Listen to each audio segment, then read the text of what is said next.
So hey guys, how are you all? Welcome to. So we are back with a brand new movie on what if Naruto and Kushina want to become Valkyrie and Ino revealed husband movie. But before we start, be sure to subscribe to our channel and like this video. Now let's begin the story. I'll show that boy that heroes really do exist, that hope is a good thing, not a tormentor. Naruto thought as he was all but training himself to exhaustion trying to, well, prove a point you could say. He was in Nami no Kuni and Inari had gone off on his nothing matters especially you tirade to the Konoha.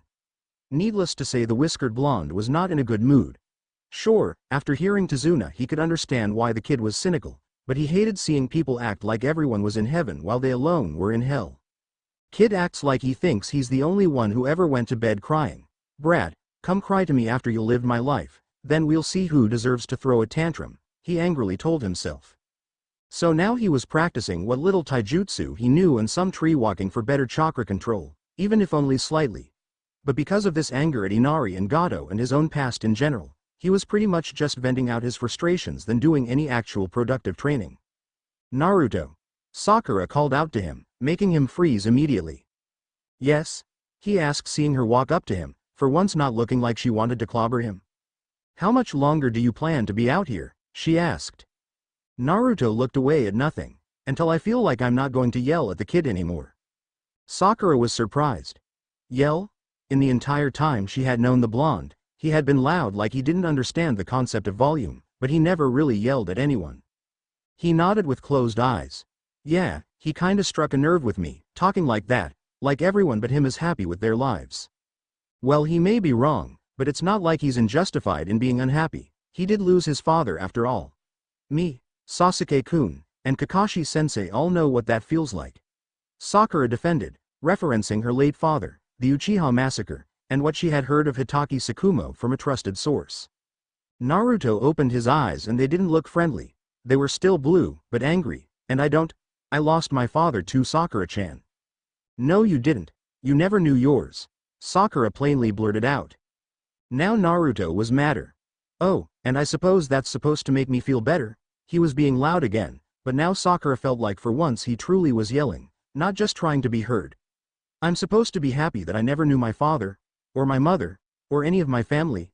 It's better that I've been completely alone since the day I was born? That I've got absolutely nothing to be miserable about, while you all do? Sakura was stunned silent, surprised that Naruto for once wasn't his usual happy-go-lucky idiot self, and for once showed signs of having something to be resentful towards. I thought you liked living on your own. What on earth gave you that idea? He asked. Because you have no parents to tell you what to do. You hate having to follow the rules, so without parents you get to do whatever you want all the time. Sakura explained, not trying to upset him, just explaining what she always thought was the truth. Naruto turned around, not wanting her to see him cry. Sakura-chan, I'd gladly have parents who gave me 1,000 rules. If it meant I had someone to call mom and dad. Believe it, Sakura-chan, all the freedom in the world means nothing if you're lonelier than hell. This sure surprised the pinkette. All this time, she thought he was just some spoiled out-of-control orphan and he liked it that way. To hear he didn't was unexpected. Well, I'm sure there's something about it you like. Naruto just rolled his eyes. Oh yeah, I just love the fact that I don't even know if my parents wanted me to be born. I'm absolutely giddy that no one was there to make me feel better when I was hurt and frightened. It's great that whenever I go home the only company I have is cockroaches. Thank you Sakura-chan for pointing out all the blessing that are raining down upon me. Wait a minute, that's not rain. Sakura frowned at his overly sarcastic tone. Don't get angry at me. Besides, where do you get off talking like you're the one who's suffered the most? Do you have any idea what I saw in town today? I saw a girl half my age wearing something you wouldn't give a bum begging me for food because no one else would give her any. I saw a girl our age, maybe a year or two older, actually working as a prostitute in broad daylight just to earn money. What do you have to say about that? Naruto looked at her so firmly Sakura actually faltered and stepped back a bit. Sakura-chan, I never said I was the only one who suffered. You however said I wasn't suffering at all. Well, you never once looked like you were, so how the hell was I supposed to know? She defended. Naruto gave her a hurt look. Sakura-chan, a smile doesn't guarantee happiness any more than a cloud guarantees rain. Sakura was quite surprised to hear him say something that even came close to philosophical. Heck, sometimes she was amazed his language skills went beyond. More ramen. Apparently Naruto had more on his mind than she gave him credit for, and more on his heart than she took seriously. "I'll leave you alone right now," Sakura said as she left. As she left she stopped for a bit. "I don't know what else to say, Naruto," she said before she walked off. "Neither do I, Sakura-chan, neither do I," Naruto said to himself as he went back to training. Days later Naruto and Sakura barely said another word to each other. Apparently they really didn't know what else to say to each other, and both seemed to be in a bit of a standoff, wanting the other to approach them first. Sakura found it extremely weird that after all the times she demanded he leave her alone, she was uncomfortable with him actually doing so. Later it came the day when Kakashi was fully mobile again, but unfortunately he predicted this was the day Zabuza was too, and Tazuna would be in danger. Team 7 was positioned at the bridge during construction hours to protect the old man, though Naruto was left behind because he had exhausted himself training last night. "I guess he really is trying to prove something," Sakura thought as she stood close to Tazuna, her mind free to wander while her eyes kept watch for anything unusual. "I'll give him some credit, he may not have as much talent as Sasuke-kun, but his determination is second to none. Too bad he wasn't there when Zabuza and his masked aide showed up and started a fight. Kakashi kept Zabuza occupied and the two seemed quite evenly matched. And Sasuke was trapped in a dome made of ice, created by a jutsu he couldn't copy or destroy so easily either." Sakura wanted to help, but she didn't know what she could do for either. All she could do was stand guard by Tazuna in case these two were a diversion so someone or something else could kill the bridge builder. "Naruto, we need you. You're the only one who can help us now," Sakura thought, for once truly wanting her old annoyance to be around. Her wish was granted, and he showed up. "Sorry I couldn't be here sooner, but some thugs were after Tsunami and Inari. But I beat them up. Your family's safe, Tazuna." The old man sighed. "Thanks, kid. I owe you one, but we'll have to get out of this first. Naruto, go help Sasuke-kun.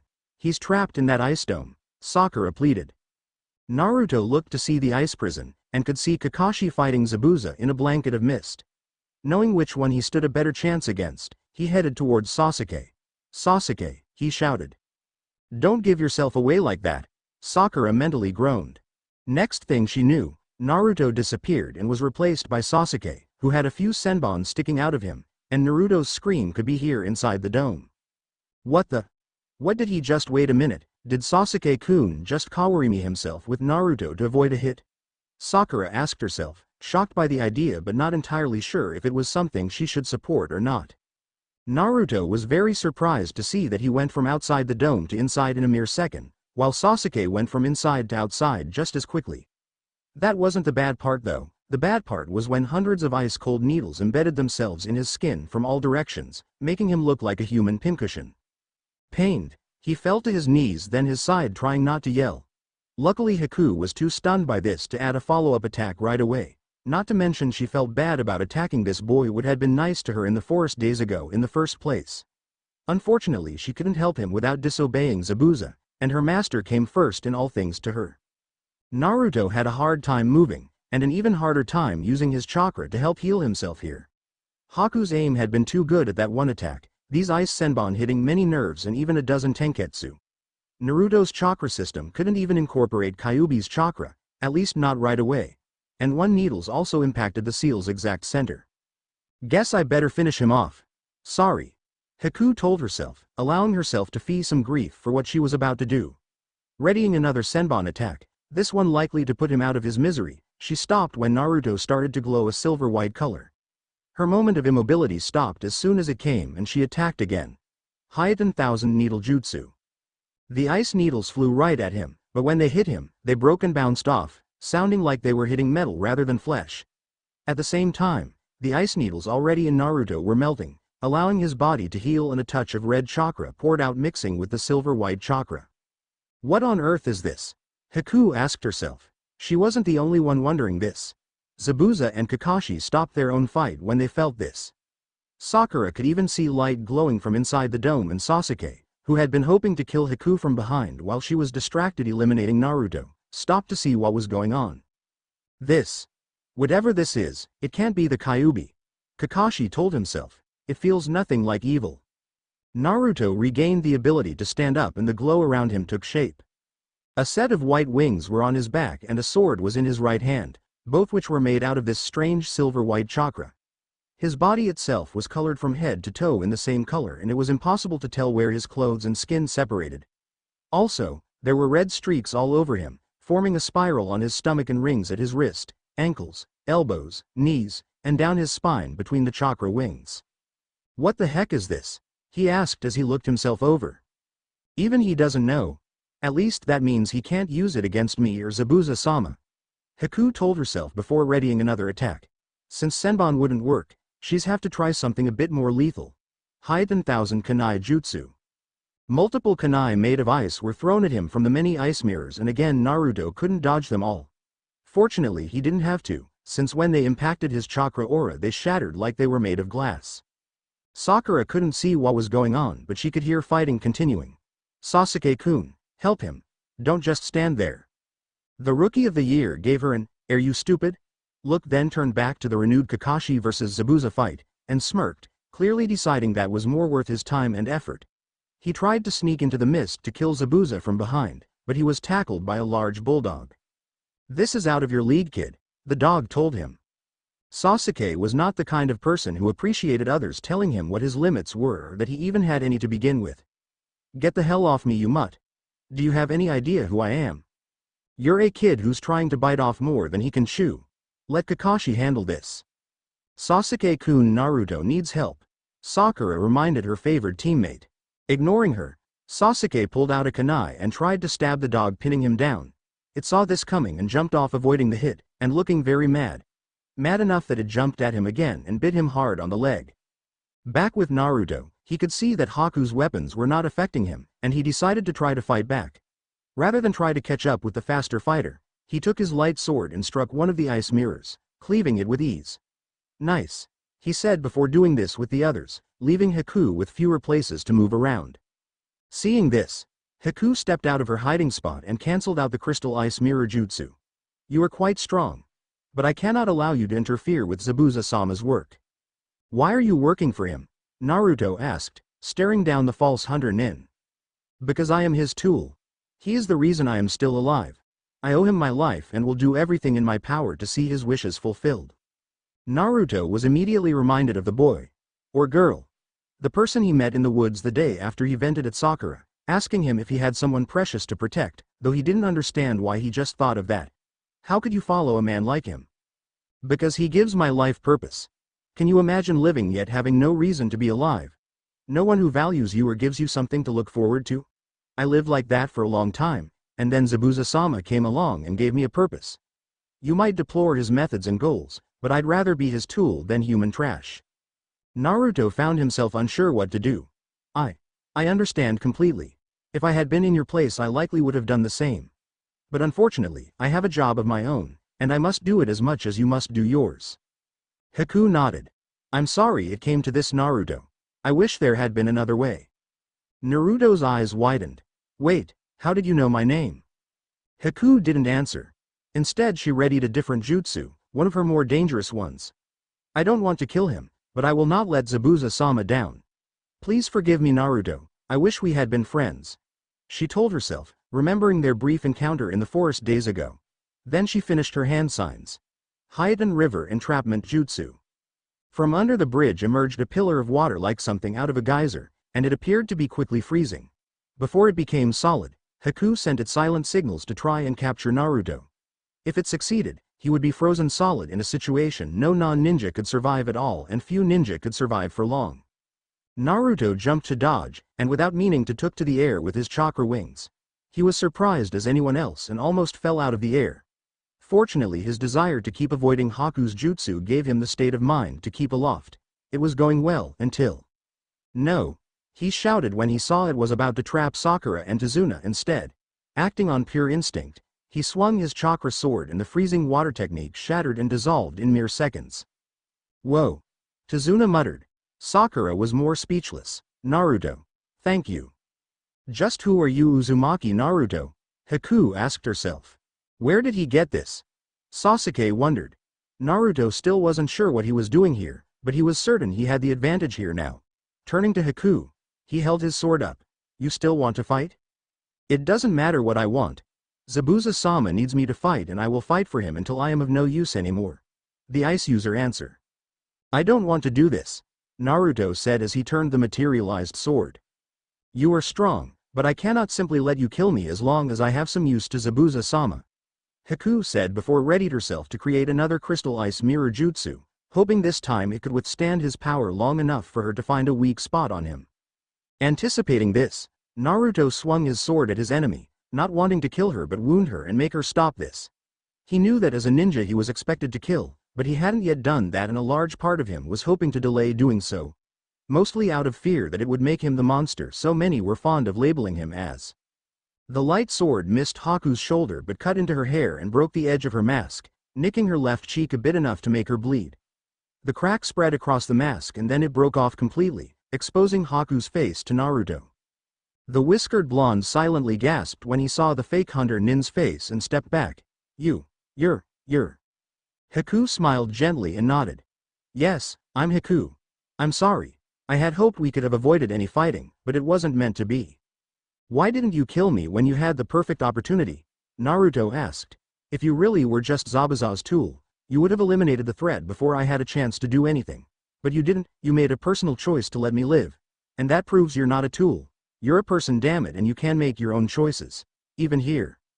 Haku showed no change in her expression, but internally she was affected by his words. She did have a choice in killing Naruto or not that day she met him in the woods. At the time she rationalized her inaction as the wiser of two choices, saying he might have reacted sooner than she could attack and his death would have alerted his team all that soon and made things difficult for Zabuza. But on some level of her mind, she had spared him because she herself didn't want him dead yet. She just didn't realize it until now. Even so, I don't have a choice here. I must kill you. Naruto put down his sword. I don't believe that. There is always a choice, and I'll prove it to you. I sure hope this works. He thought as he closed his eyes and willed whatever he was doing to stop as if he was using regular chakra. In no time, the white glow faded and everything with it disappeared. Naruto was normal again. Haku was confused. What are you doing? Giving you back the ability to choose. Attack, or don't attack. Free shot. Your choice. Not mine, not Zabuza's, yours. What will you do? Naruto said before spreading his arms, just standing there making himself a target. Sakura could see him do this and was as astonished as Haku was. Naruto, what in Kami-sama's name are you thinking? I'm taking a leap of faith, and saving someone from themselves, he told his teammate without turning around to face her. Haku found herself having an unexpected yet very hindering dilemma. Her initial thought was to rush forward and cut Naruto's throat, but her body refused to respond. This has to be a trick. No one would do this unless they were suicidal or had a trick that requires the opponent to strike first. That must be what it is. And yet she saw no anticipation in his eyes and his hands were kept apart to make hand signs for jutsu impossible. But as she looked closer, she saw a sense of calm in his eyes instead of anything else. Either he's accepted his fate with serenity, or he believes I don't have the courage to do anything to him. Well, are you going to kill him or not? Sasuke shouted, and even Sakura could tell he was actually talking to Haku, not Naruto. Sasuke-kun, how can you say that? And why aren't you helping him? Like I'd waste my time helping the Dobi. I'm just watching to see what his power can do. If he wants to throw his life away like this, so what? It's not like anyone really wants him alive in the first place, Sasuke replied. Sakura was disgusted to see his apathy towards their teammate, but it wasn't just his words that got to her. Is that how I come across about Naruto? I feel like I'm looking at myself. Haku ignored all the side banter, trying to make herself do something. She did start a short set of one-handed hand signs and an ice kunai formed in her hand. She then lunged at Naruto and brought up her weapon, aiming for his neck. As she moved, he did nothing. She moved fast and true, and the kunai got right next to his skin. And then it just stopped. Haku just stood there, her body and arm trembling as she held the weapon close but not close enough to him. All he felt was a chill, no damage or pain. He didn't back away, he didn't move her arm from him, he didn't even breathe harder or sweat hard. Haku saw this, and despite this completely free shot she'd never get again in a million years, her body refused to cooperate. Her hand dropped the kunai which broke on the bridgestone and she collapsed on her knees, tears flooding down her cheeks. I can't do it, I can't kill someone like this. I'm not a murderer. Zabuza-sama. I failed you. Her weeping overcame her voice. Naruto knelt down and placed his hands on her shoulders. She did not reject his touch. What's wrong with not killing someone because it doesn't feel right? What's wrong with deciding for yourself instead of just doing what you're told? I can't serve Zabuza-sama anymore. I'm a disgrace, a broken tool he'll have no use for anymore. Serving him is the reason I live, and now I'm nothing more than a corpse that still breathes. You said he took you in and trained you, right? Naruto asked. Why would he do that if he was just going to get rid of you first time you couldn't do a job for him? Do you really have so little faith in your sensei? And even if he is like that, is that a man you want to give your soul to? You don't understand. No matter what kind of person Zabuza-sama is, he's all I have. Silver you can get is more valuable than gold you can't, and soon enough to you there's no difference between it and gold when it's all you can have. You have options, you have friends, you have a home. The one thing I have in the world is Zabuza-sama. I can't lose him. But you can have options too. Naruto said. Would you truly desire death because of a failure? Would your master truly be honored if you simply threw away your life without a fight? How can you look at me and tell me how to live? You don't know me, you don't know what I've been through. Seeing that no fighting was going on and that Naruto wasn't using his strange new power anymore, Sasuke approached and hit the side of his head hard, making Naruto fall onto his side. Enough with this crap. I always knew you were pathetic, but I never knew you were this pathetic. Haku was shocked. How could you just attack your friend like that? Friend? That worthless waste of flesh? I have no friends. I have no family. I have no loved one. I am an avenger, and battle is all I live for.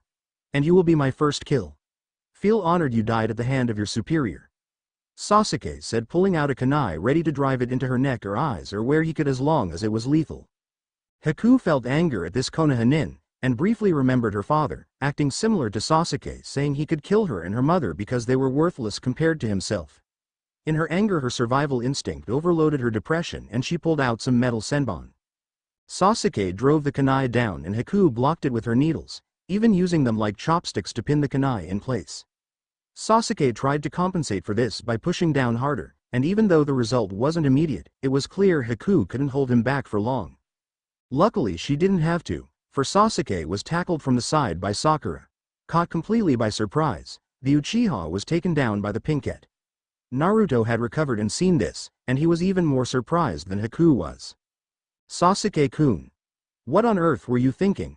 Sakura shouted, not entirely certain what shocked her more, the fact he attacked Naruto so thoughtlessly or the fact he talked like being killed by him was a privilege.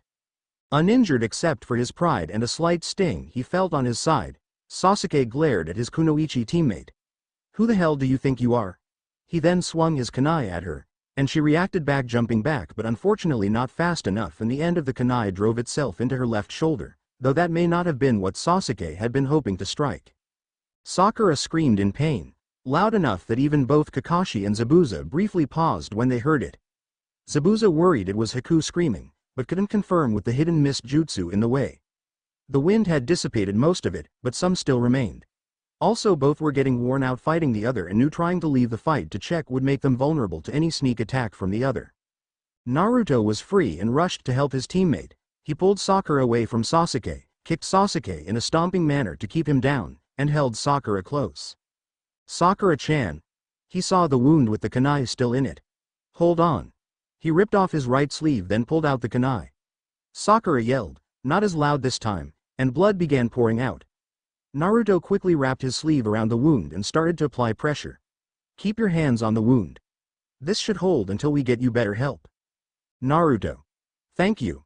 Sakura quietly said, for once not minding his closeness in the least. Kakashi and Zabuza had to stop fighting for a moment, both seeing their current strategies weren't working. Zabuza couldn't land a serious hit on Kakashi, and Kakashi couldn't land a serious hit on Zabuza. Only one thing could turn the battle in Kakashi's favor, and he was now ready to use it, although he was fairly certain he would only have one shot at it. You're a worthy opponent, Zabuza-san, but I'm afraid this cannot continue. The cycloptic Junin stated, starting up a set of quick hand signs before gathering chakra around his right hand and forearm. Zabuza was stunned by it, swearing he saw actual chakra itself being used here, when in reality it was just standard lightning element manipulation. Behold, Valkyrie. Kakashi then darted forward, hoping this jutsu strong enough to cut a lightning bolt in half would penetrate Zabuza's sword and if he was really lucky hit the missing nin too. Relying on all his experience, Zabuza darted forward with Kabikirabocho ready to cleave Kakashi in half during this brief time he was exposed. They both knew one way or another one of them would fall right after this last clash. Haku, who had been watching Naruto treat Sakura, saw her master possibly about to die and got up to go help him.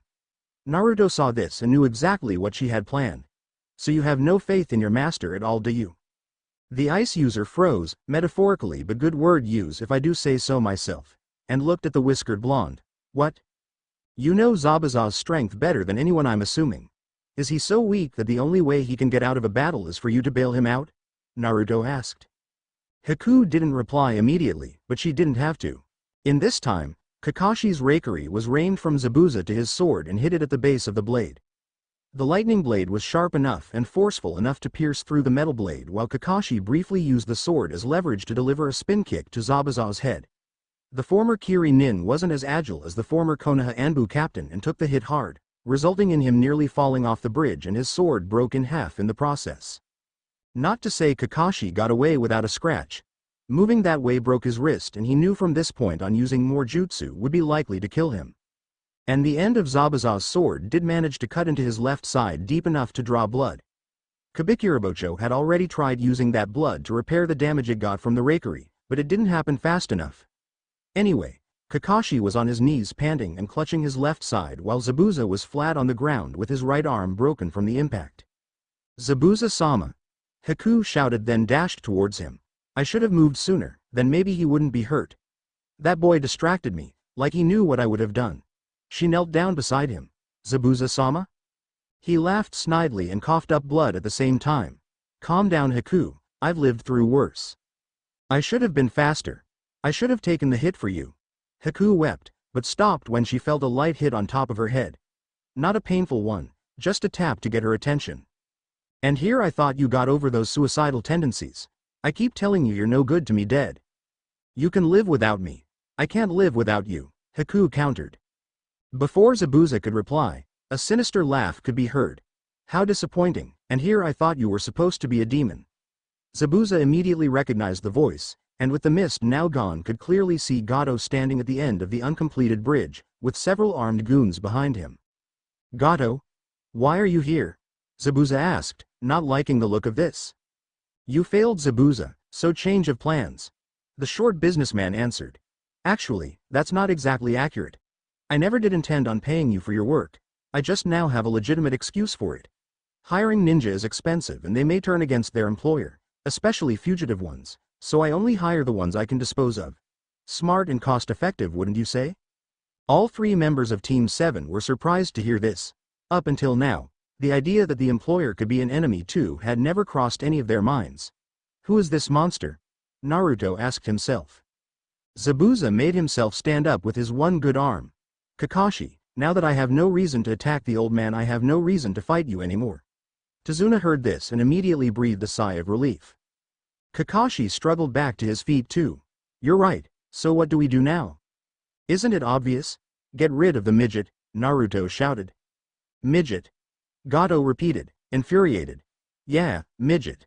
I mean, people call me short but I'm still young. So what's your excuse? Naruto yelled at the corrupt tycoon. Get him. Gato ordered as his men charged. Zabuza immediately grabbed what remained of Kabikirabocho with his left hand and stood in front of the goons, making them pause. Kid's got the right idea, and I don't know about the others, but I intend to turn the guy who tried to stiff me into a stiff. With what? That broken knife? A random goon asked. A broken blade can still cut, especially when it's my blade. Zabuza warned before charging forward. Haku could only stand back and watch, knowing she was not suited to taking on a crowd this size. The Konoha Nin watched in stunned awe as Zabuza moved with the speed and reflexes that could only come from experience, savagery, and fearlessness. His broken Kabikirabocho made excellent use of the blood it drew, using the iron in the blood to rebuild itself little by little from the base of the blade. And while the Konoha Nin couldn't understand how the sword was doing it, they did see the fact it was repairing itself the more it was used. In less than a minute, all of Gato's goons were dead, some still on the bridge and some fallen off it, and only Zabuza was still standing. He had broken weapons sticking out of him in random spots and he looked exhausted just standing under his own power, but he was still alive and glaring at Gato. At that moment, The citizens of Wave led by Inari showed up with whatever they could find as a weapon. They were shocked by the bloodbath remains they encountered, but seeing Gato made them too angry to focus on anything else. Gato, leave our country at once and never return. Several citizens shouted out, no longer sounding afraid of him. Instead, Gato was the one who was quivering. Can't we work something out? Yes, you die and we don't. Sound fair? Zabuza said, coughing up more blood. By now his facial bandages were torn off so he wouldn't risk choking on his own blood. Seeing only one way out, Gato tried to run. Unfortunately, Zabuza was the better runner of the two and caught up to him. Swinging his executioner sword, he decapitated the shorter man with ease. The momentum of everything made both the head and body of Gato fall into the sea, never to be seen again. Out of energy and taxed by combat, Zabuza finally let himself collapse and rest. Haku rushed towards him, seeing he was far from fine. Zabuza-sama? Don't move. I'll get you somewhere where you can heal. The missing nin smirked. Haku, we both know moving me would only make me lose more blood. Haku looked at the crowd, who were cheering that Gato was finally gone. She even thought she heard a chorus of, "Ding dong, the witch is dead. Start up. Is anyone here a doctor?" She shouted, hoping someone better at treating wounds than her was here. Unfortunately, no one could hear her. No one except the Konoha ninja. Team 7 stepped forward, with Kakashi being supported by Naruto after covering his Sharingan again. Is he okay? Sakura asked, still using her hands to apply pressure to her own wound. Please, I know we were enemies not more than 5 minutes ago, but I beg of you, help me save Zabuza-sama. Haku pleaded on hands and knees. Being the most mobile and hands-free ninja at the moment, Sasuke stepped forward, but instead of pulling out his personal first aid supplies, he pulled out a kunai and jabbed it into Zabuza's chest, cutting into his heart. Everyone gasped at seeing this, even Kakashi. Sasuke, why did you do that? Naruto shouted. Now I can say I killed a rogue nin, and with witnesses no one can ever say I didn't. The dark-haired Avenger calmly answered, sounding like he did something to be proud of. Haku saw red and reacted by punching Sasuke in the jaw so hard it reminded Naruto of the time Sakura hit him. In fact, everyone could hear his jawbone breaking from the hit. But before she could do more, Kakashi hit a pressure point on her that made her pass out. Naruto looked at Zabuza, who was still alive albeit barely. You know Haku practically worships you. If you die, what's he going to do now? Zabuza looked right at Naruto. Kid, whatever happens, please give Haku a reason to live. I don't want to see her join me in the afterlife for a good long time. If she dies soon, I will come back and kill you. Naruto looked nervous but nodded. I swear Zabuza Momochi, that Haku will not die for a long time. Zabuza smiled and closed his eyes. Thanks, kid. Then he breathed no more. Everyone looked at him and gave him a moment of silent respect. The moment ended quickly thanks to Naruto. Throughout the town there was a party of Mardi Gras proportions, and despite the fact the townspeople originally barely had anything to their names that morning, somehow they got a good supply of alcohol passing around and music blaring, and overall a good time was had despite the lack of luxury in it. Team 7, however, were not a part of it.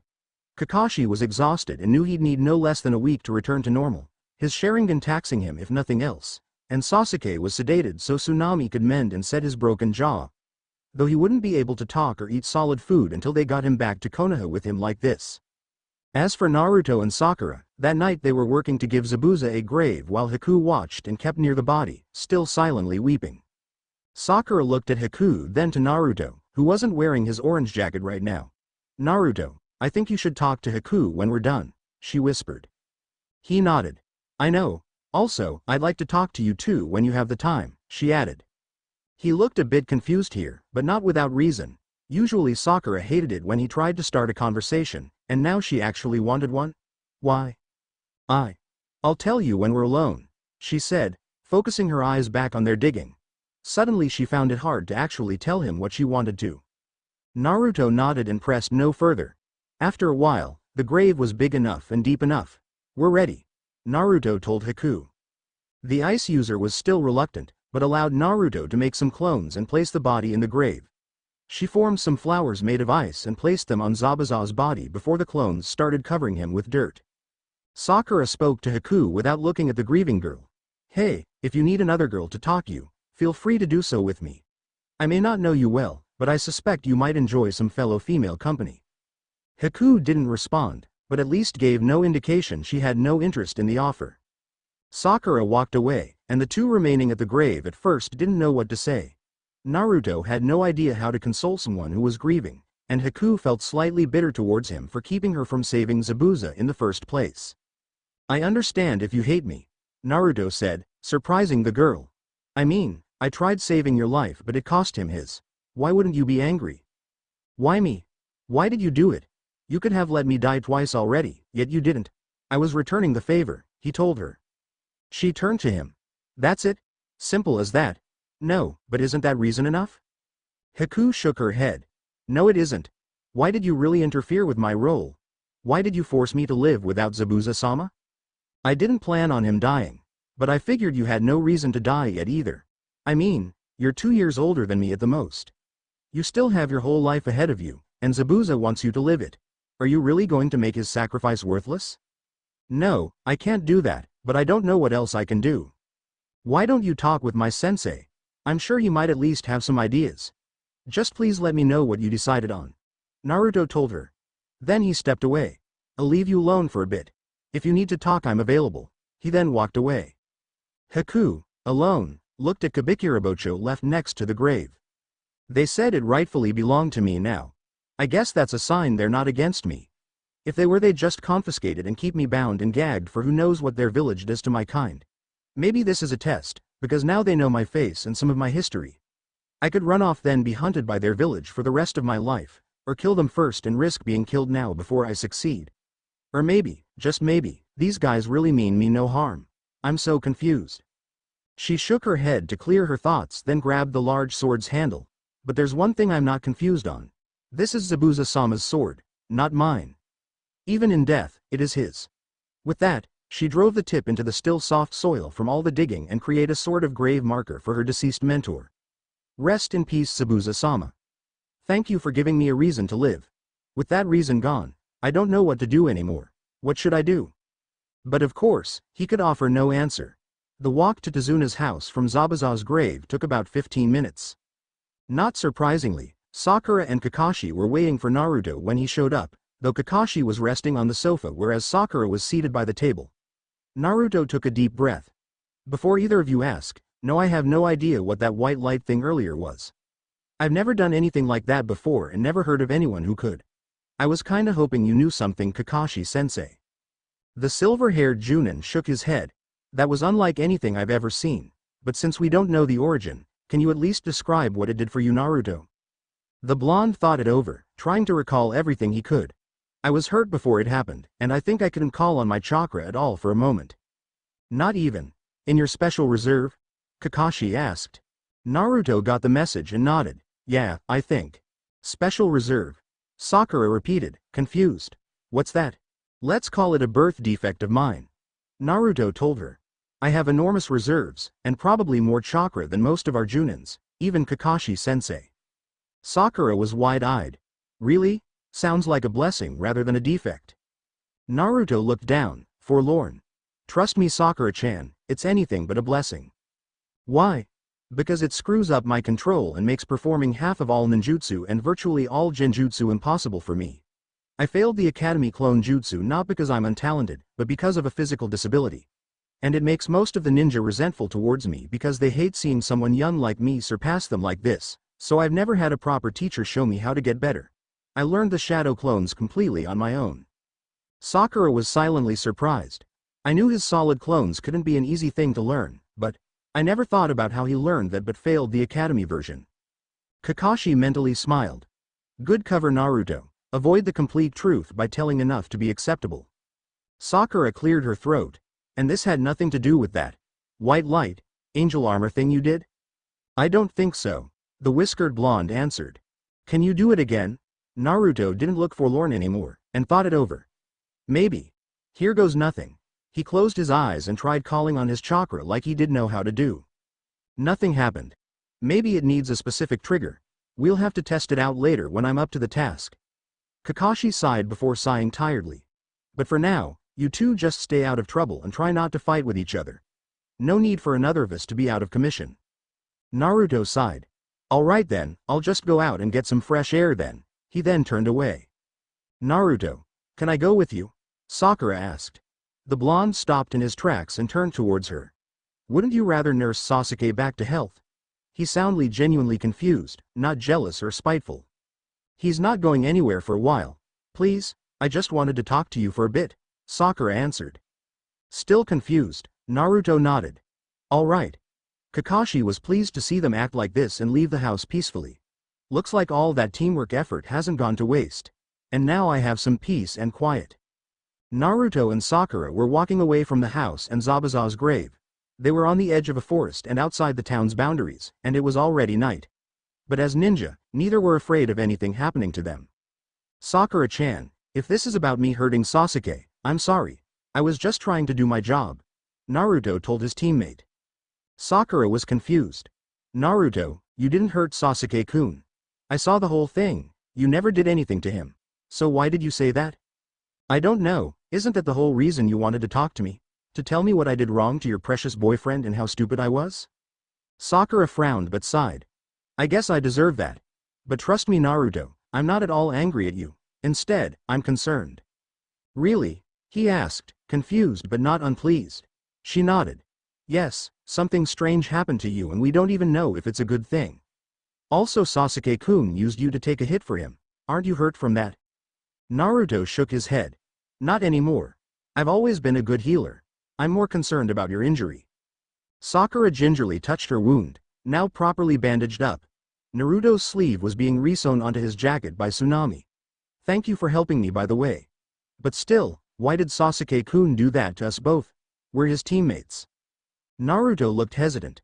You really want my opinion on that? She nodded. Fine, but no hitting. You asked me after all. He sighed to give him a chance to put his thoughts into the proper words. Personally I think he was pissed that he wasn't kicking Haku's ass like it was nothing. He was struggling just to stay even with her and he hates thinking he can't win. I mean, come on Sakura-chan, I know you love the guy and all, but even you have to admit Sasuke does have a bit of an ego on him.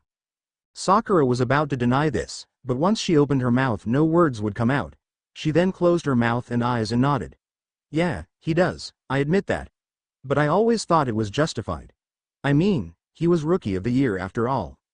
Naruto sighed wearily. Sakura-chan, that only mattered back in school. This is the real world. Did you think Zabuza or Haku cared he was the best in our class? Hell, remember how Zabuza became a genin by killing everyone else in his class? If Sasuke had been in the same class as Zabuza, do you think Zabuza would have spared him? Sakura gasped in horror at the thought. If that happened, it would have definitely been a duel to the death, and I'm not even sure Sasuke-kun could have won that one. Naruto looked away from the pinkette towards the horizon, almost as if he couldn't look her in the eyes for what he was about to say. Sakura-chan, I know Sasuke is a hotshot in Konoha. I never forgot, considering no one ever lets me forget my lot in life. But what you and he forgot is outside Konoha he's just another genin to the rest of the world. He has no real experience in these sort of things, and that makes him more vulnerable to threats. And unless this team stays together, he always will be. What do you mean? Sakura asked, finding herself impressed by Naruto now. He sounded so unlike what she expected of him it was a welcome change to her. Sakura-chan, remember how Kakashi-sensei said we're placed in teams to improve our teamwork skills and get used to working with others? Naruto asked. Sakura nodded. That's not the only reason. Gigi once told me it's also a safety precaution. When one of us is attacked or in danger, the others come forward to help them, and they in return will be helped by the others. From there, trust and teamwork will grow naturally. Sakura took this in and found herself agreeing with the logic. She already found herself trusting Naruto a little bit more than before thanks to him treating her wounds, and Sasuke a little bit less for giving her that wound in the first place. That last part made her think of something else. But what if we don't help each other like that? Naruto shrugged. I think the answer's obvious. Naruto? Sakura asked, getting him to look back at her. I know Sasuke-kun did something wrong, but we should still give him another chance. I don't want our team to fall apart so soon or easily. Naruto closed his eyes and slowly nodded. Yeah, you're right. But Sakura-chan, for this to really work, I need you to stop hitting me so much. I get it that you love Sasuke and not me, but can't you at least treat me like a friend? Sakura was confused. I already treat you like a friend, Naruto. The whiskered blonde gave her an irritated look. Do you punch all your friends? Because I've never once seen you hit Ino. He then crossed her arms, as if challenging any denial.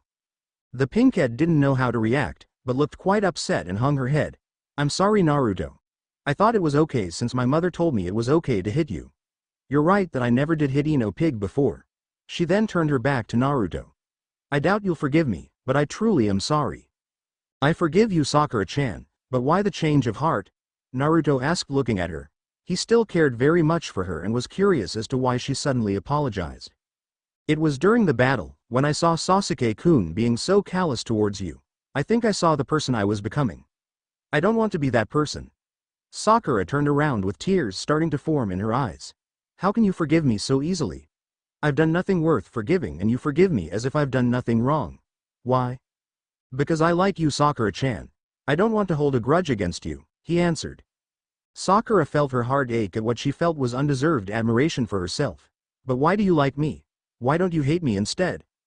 Because you're similar to me, he told her, surprising her. You were picked on a lot when you were a kid like I was.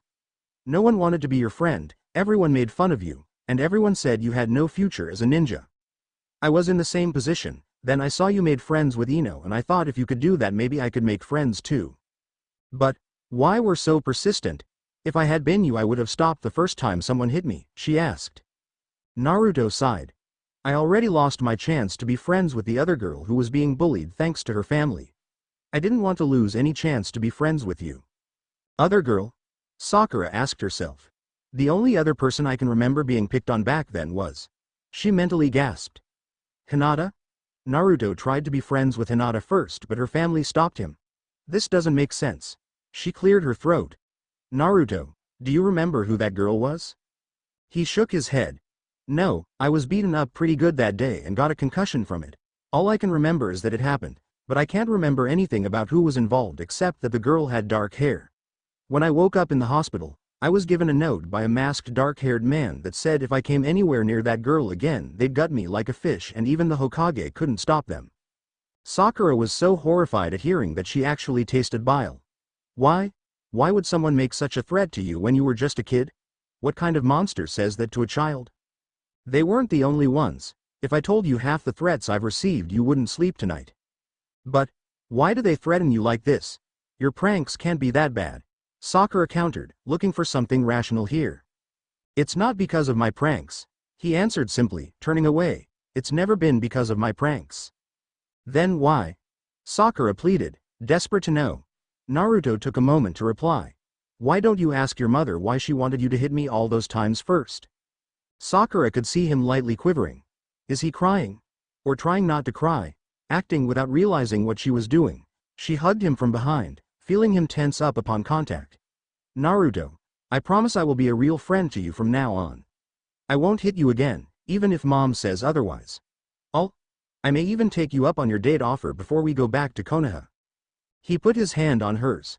Sakura-chan, don't pity me like that. You still want to date Sasuke after all. I'll decide who I want to date, Naruto, and if I have to choose between the boy who stabbed me and the boy who helped me, I'll go with the second one. The pinkhead told her teammate. It's the least I can do to be a real friend. Thanks, Sakura-chan. That means a lot to me. Naruto looked at these women in front of him, particularly the one who claimed to be his mother, and did something that once again demonstrated his reputation as unpredictable was deserved. Nice try. He then closed the door. On the outside, the two women were quite shocked. They weren't entirely sure what to expect, but this certainly wasn't it. On the inside, Naruto clenched his eyes, teeth, and fists. I will not go through this again. I will not. Since the door wasn't locked, the blonde woman opened it. That was rather rude, you know. He gave her an angry look.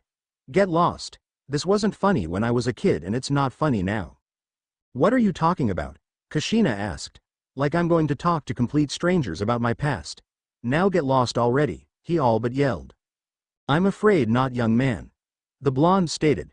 We've come a long way and we're not going to turn around just because a child tells us to. Now, answer our questions. Naruto's glare unnerved them both.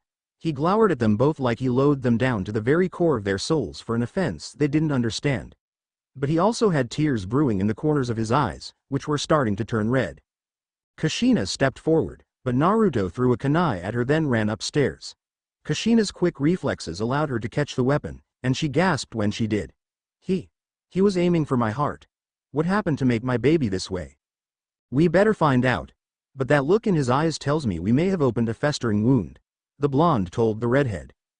Kushina tried to run upstairs, but halfway upstairs she ran into someone and both fell down. Kushina suffered the worst of it because she fell down the stairs, but she wasn't hurt. Sorry about that, she said before she even saw who her obstacle had been. She looked up the stairs and saw a man with silver hair and a black mask on half his face. Wait a minute, Kakashi-kun? Kakashi saw her and immediately recognized her, but like Naruto, he didn't believe this was the real Kushina. Who are you and why are you disguised? He got up and took a defensive stance, ready for the worst. I'm not disguised. It's really me, Kushina Uzumaki. Nice try, but I knew the real Kushina and she's been dead for 12 years. I know. But I'm back on business. Kakashi scoffed. Sure, you came back from the dead on business. Happens all the time. My father was in Konoha last week to oversee construction of a new building. I know how it sounds, but as Freya is my witness I am telling you the truth, Kakashi Hitaki. The blonde waved to the masked Junin. Hi, I'm Freya, one of the veneer goddesses. Never heard of you, so excuse me if I doubt you're any kind of goddess, Kakashi told her. Enough. I just want to speak with my son, Kushina insisted. Looks to me like he doesn't want to speak with you, and given what happened to him I'm not surprised, Kakashi replied. What are you talking about? Kushina asked. I'm not convinced you are the real Kushina, and until your identity is confirmed one way or the other I'm not telling you a damn thing about that boy. Kakashi-sensei. Sakura called out to her teacher, making him turn to face her. What's going on? I just saw Naruto jump out a window and run off into the woods. Damn, he did exactly what I feared he would do. The cycloptic Junin moaned. Sakura, Naruto's not in the best of moods right now. You should probably go find him to make sure he doesn't do anything foolish, and for your own safety don't hit him for any reason. He might retaliate this time. If you must, take that Haku girl with you since she might prove useful in keeping him under control. Sakura didn't know what bothered her more here. The fact that her sensei was so quick to believe she'd hit Naruto when he was down, or his worry that for once Naruto might hit back. I'll try, but what about Sasuke-kun? Shouldn't he help? Absolutely not. Kakashi ordered. Sasuke would only make things worse, even with his jaw shut. You two go find Naruto. Sasuke will stay here with me in case I need backup. You aren't planning on fighting me, are you, Kakashi? Kushina asked, itching to go after her son but staying put since she knew that would only make her look worse here. If I must, I must. Sakura, go. Now. Why yes, sensei. The pinkette said before disappearing down the hall to get Haku. How can I prove to you I'm the real Kushina, Kakashi? Kushina asked. You should already know how to do that, Kushina, he told her, sarcastic in the name use. Within a minute Sakura and Haku were outside heading in the direction Sakura saw Naruto run towards. Haku was not hard to convince, though she hadn't said why. Thanks for doing this. I've heard that Naruto can give even the Anbu trackers of Konoha trouble. Sakura told the Hyuden user. Well, you're in luck. Tracking was one of the many things Zabuza-sama taught me. I'm sorry for your lose. I know I shouldn't be, given his background, but I guess even criminals have family that mourn their deaths. Haku looked a bit melancholy at that, to say the least. Everyone's done something they're not proud of, but Zabuza-sama did have his reasons for the path he took. What kind of reason did he have? Sakura asked, curious about the reasons for becoming a wanted fugitive. While she was aware that ninja did occasionally turn rogue, she had never actually heard why that is, except for those like Itachi escaping the law. To stop the blood feuds. Haku said. What blood feuds? Was it against your clan? No, it was against bloodlines in general. After the Third Shinobi War, the people of Kiri began to see anyone with a bloodline such as Hyuden as evil. It didn't matter who or how old they were, if you had a Kekkei Genkei, you were demon spawn to them all. And a few years ago, the Yondaime Mizukage decided to exterminate all of us with them. How did you survive? I escaped when my father was trying to kill me after he already killed my mother. I lost control of my Hyuden and killed him and his entire group. After that I ran off, and it didn't take long for me to find a place where no one knew who I was or what I had. Problem was no one wanted to help a street urchin, which is what I became. No one until Zabuza-sama came along and gave me a purpose again. Haku said as they entered a clearing. Hey, this is where I first met Naruto. Sakura looked around but didn't see the whiskered blonde. Too bad he's not here now. Like I said, this may take a while. Tell me more about him, Haku said when they continued their search. What would you like to know? Sakura asked. Just what kind of person he's like.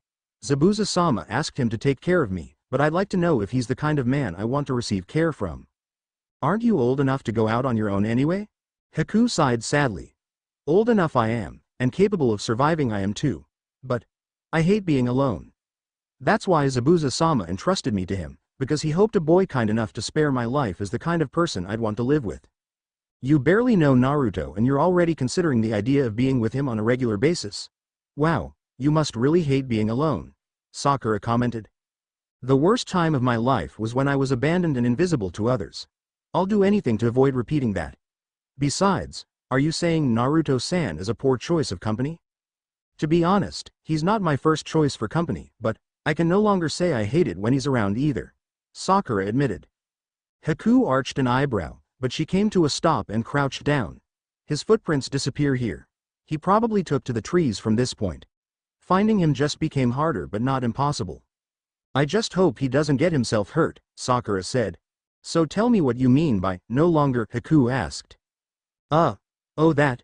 Well, it's a long story. I've got time and we're not searching solo. So start talking. What are your thoughts on Naruto? Haku asked Sakura.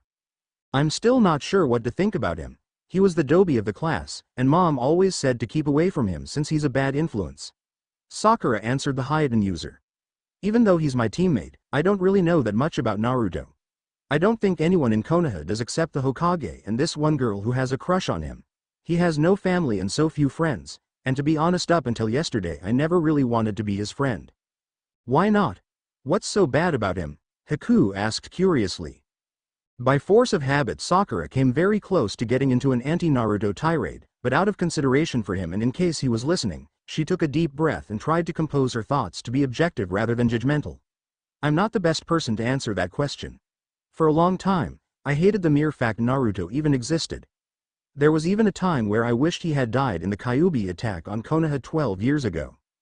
Haku's eyes widened then narrowed bitterly, but he himself is only 12. He would have been a baby at that time or still in the womb. You hate him so much you'd wish death on him when he was a baby?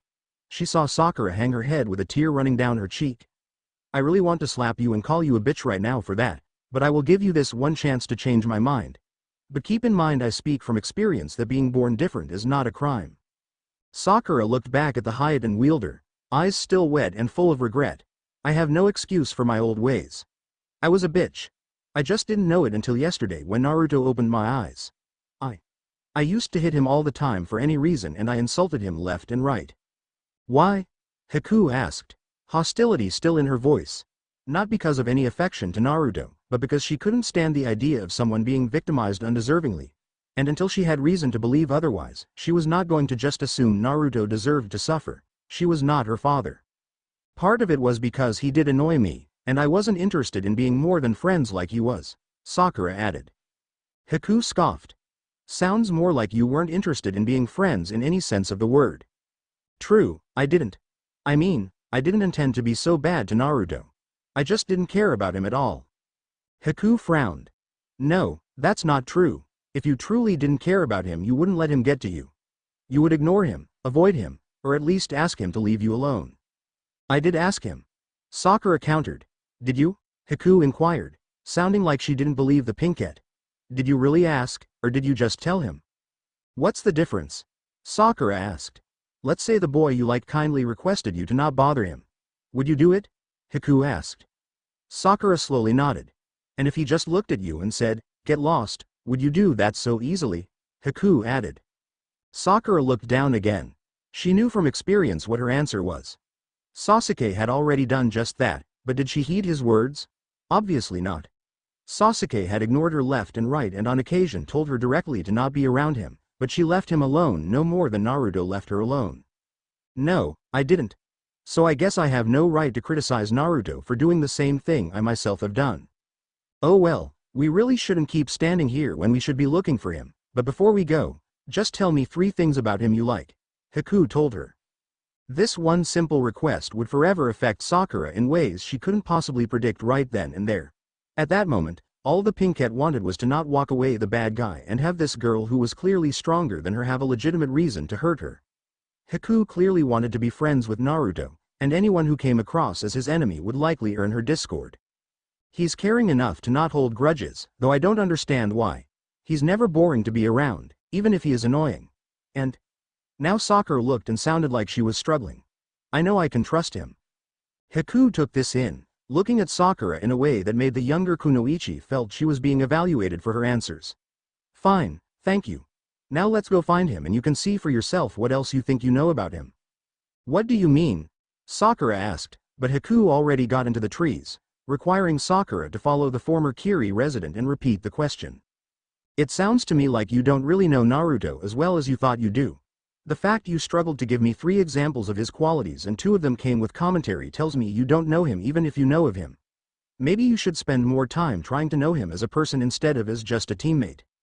After that Sakura said nothing, but Haku's words had quite an effect on her. Naruto, do I even know you at all? Hours went by and neither Kunoichi could find the whiskered blonde. They checked the woods, they checked the town, they even checked the shore, still nothing. It was as if Naruto vanished off the face of Wave Country. How can Naruto hide so well? Sakura asked herself.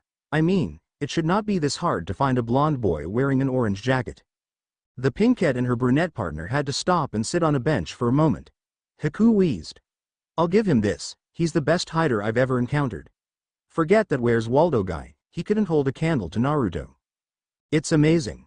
I mean, Naruto always wanted to be noticed back in Konoha and in the academy. I don't remember him ever being unnoticeable on purpose. It ever occurred to me that he might be good at hiding when he put his mind to it. But what could set him off so badly he'd want to be this alone? Haku asked. It had to be those women Kakashi-sensei was facing in the house. Somehow they did something that really hurt Naruto. I take it you don't know who they are. Sakura shook her head, never seen them before. You don't have to wonder much longer. A woman told them, and both girls were surprised to see the 2 aforementioned women before them, with Kakashi alongside them. Kakashi-sensei, do you know who they are? Sakura asked. The masked Junin nodded. Yes. It took some convincing, and a good use of Kushina's chakra chains tying me up. He added silently to himself, but I know who she really is. This is Kushina Uzumaki, my sensei's wife, and Naruto's mother. Mother? Sakura and Haku asked. I know you both have a ton of questions for me and I will get to them when I can, but for now my top priority is finding my son. Your questions will be answered after that and no sooner. Both girls looked a bit stubborn, but they nodded. Thing is we have no idea and we've checked everywhere we can. Then obviously he'd hiding somewhere you can't check. The blonde woman next to Kushina answered. Name's Freya by the way, no relation to Naruto but Kushina's a good friend of mine. And if Naruto is what we think he is then that's something I must see for myself. What do you think he is? Kakashi asked. Does it have something to do with that white armor of his? Sakura asked. We'll answer everything when we find him. I dislike having to repeat myself, Freya told them. I'm sorry, what was that? Haku asked, cleaning her ear for a moment. I said I dislike having to. Freya started, but stopped when she saw Haku's playful grin. Nice try girl. Most people wouldn't try that with me. Haku-san, I suggest you not bother this nice lady here. She's above your level. Kakashi told the Hyaden user. Haku was smart enough to not press the issue, so instead she asked a different question. How do you plan to find him when we can't? The way he found him here, we trace his power, Freya answered. Like a sensor? Sakura asked. Sort of. My son's power has a specific feel to it so in a chakra sense he stands out like a sore thumb with an infection on a giant hand. That's how we find him, Kushina told her. Freya closed her eyes and it looked like a light wind was blowing around her, but no one felt any themselves. Then the wind faded and she opened her eyes. I found him. Where is he? Sakura and Haku immediately asked, standing right up quite quickly. In one of the only places 2 teenage girls would never think to look for someone, a cemetery. A cemetery? Sakura repeated. Why would he be in a cemetery? Who goes to a grave looking for a living person? Haku commented, seeing the reasoning. Well, what are we doing still here? Let's go already, Kushina said impatiently. Kakashi chuckled. Nice to see that hasn't changed about you. Naruto woke up close to midnight, not aware he had been returned to Tezuna's house. The first thing he noticed was that he was laying on something soft, not the branch of a tree, and he felt no form of breeze. Remaining silent, he let his eyes adjust to the darkness and saw he was back into the house of the bridge builder.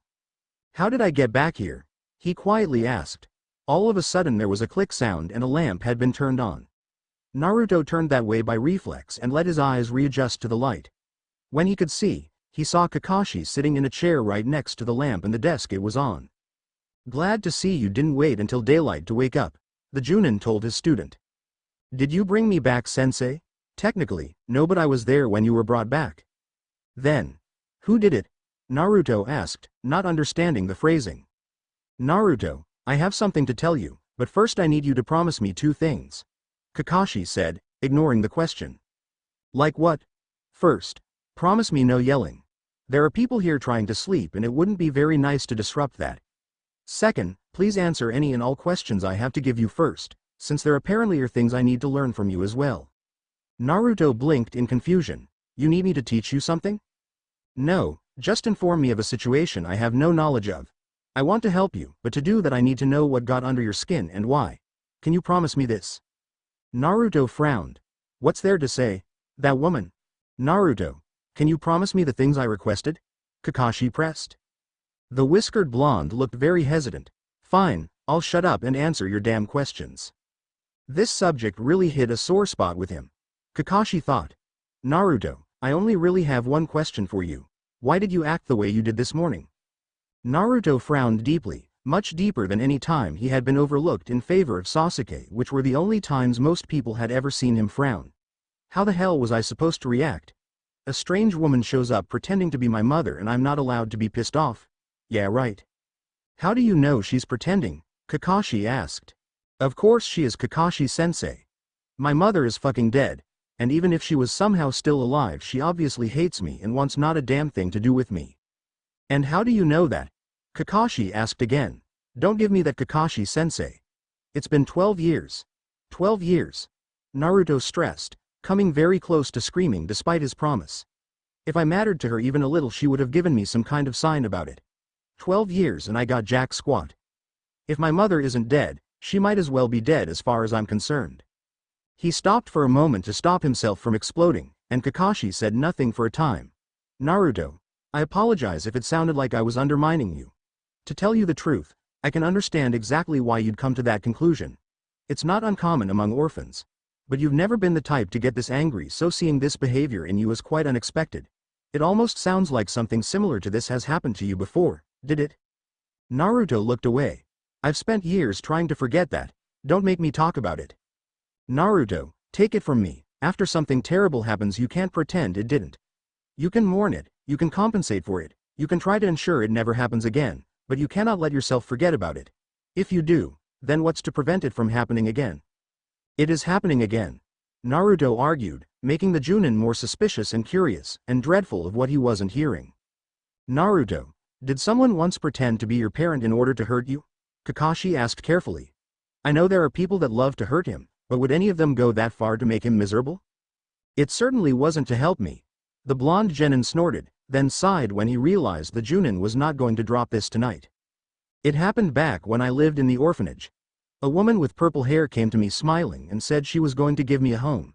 She said she had found my real family and was going to take me to them.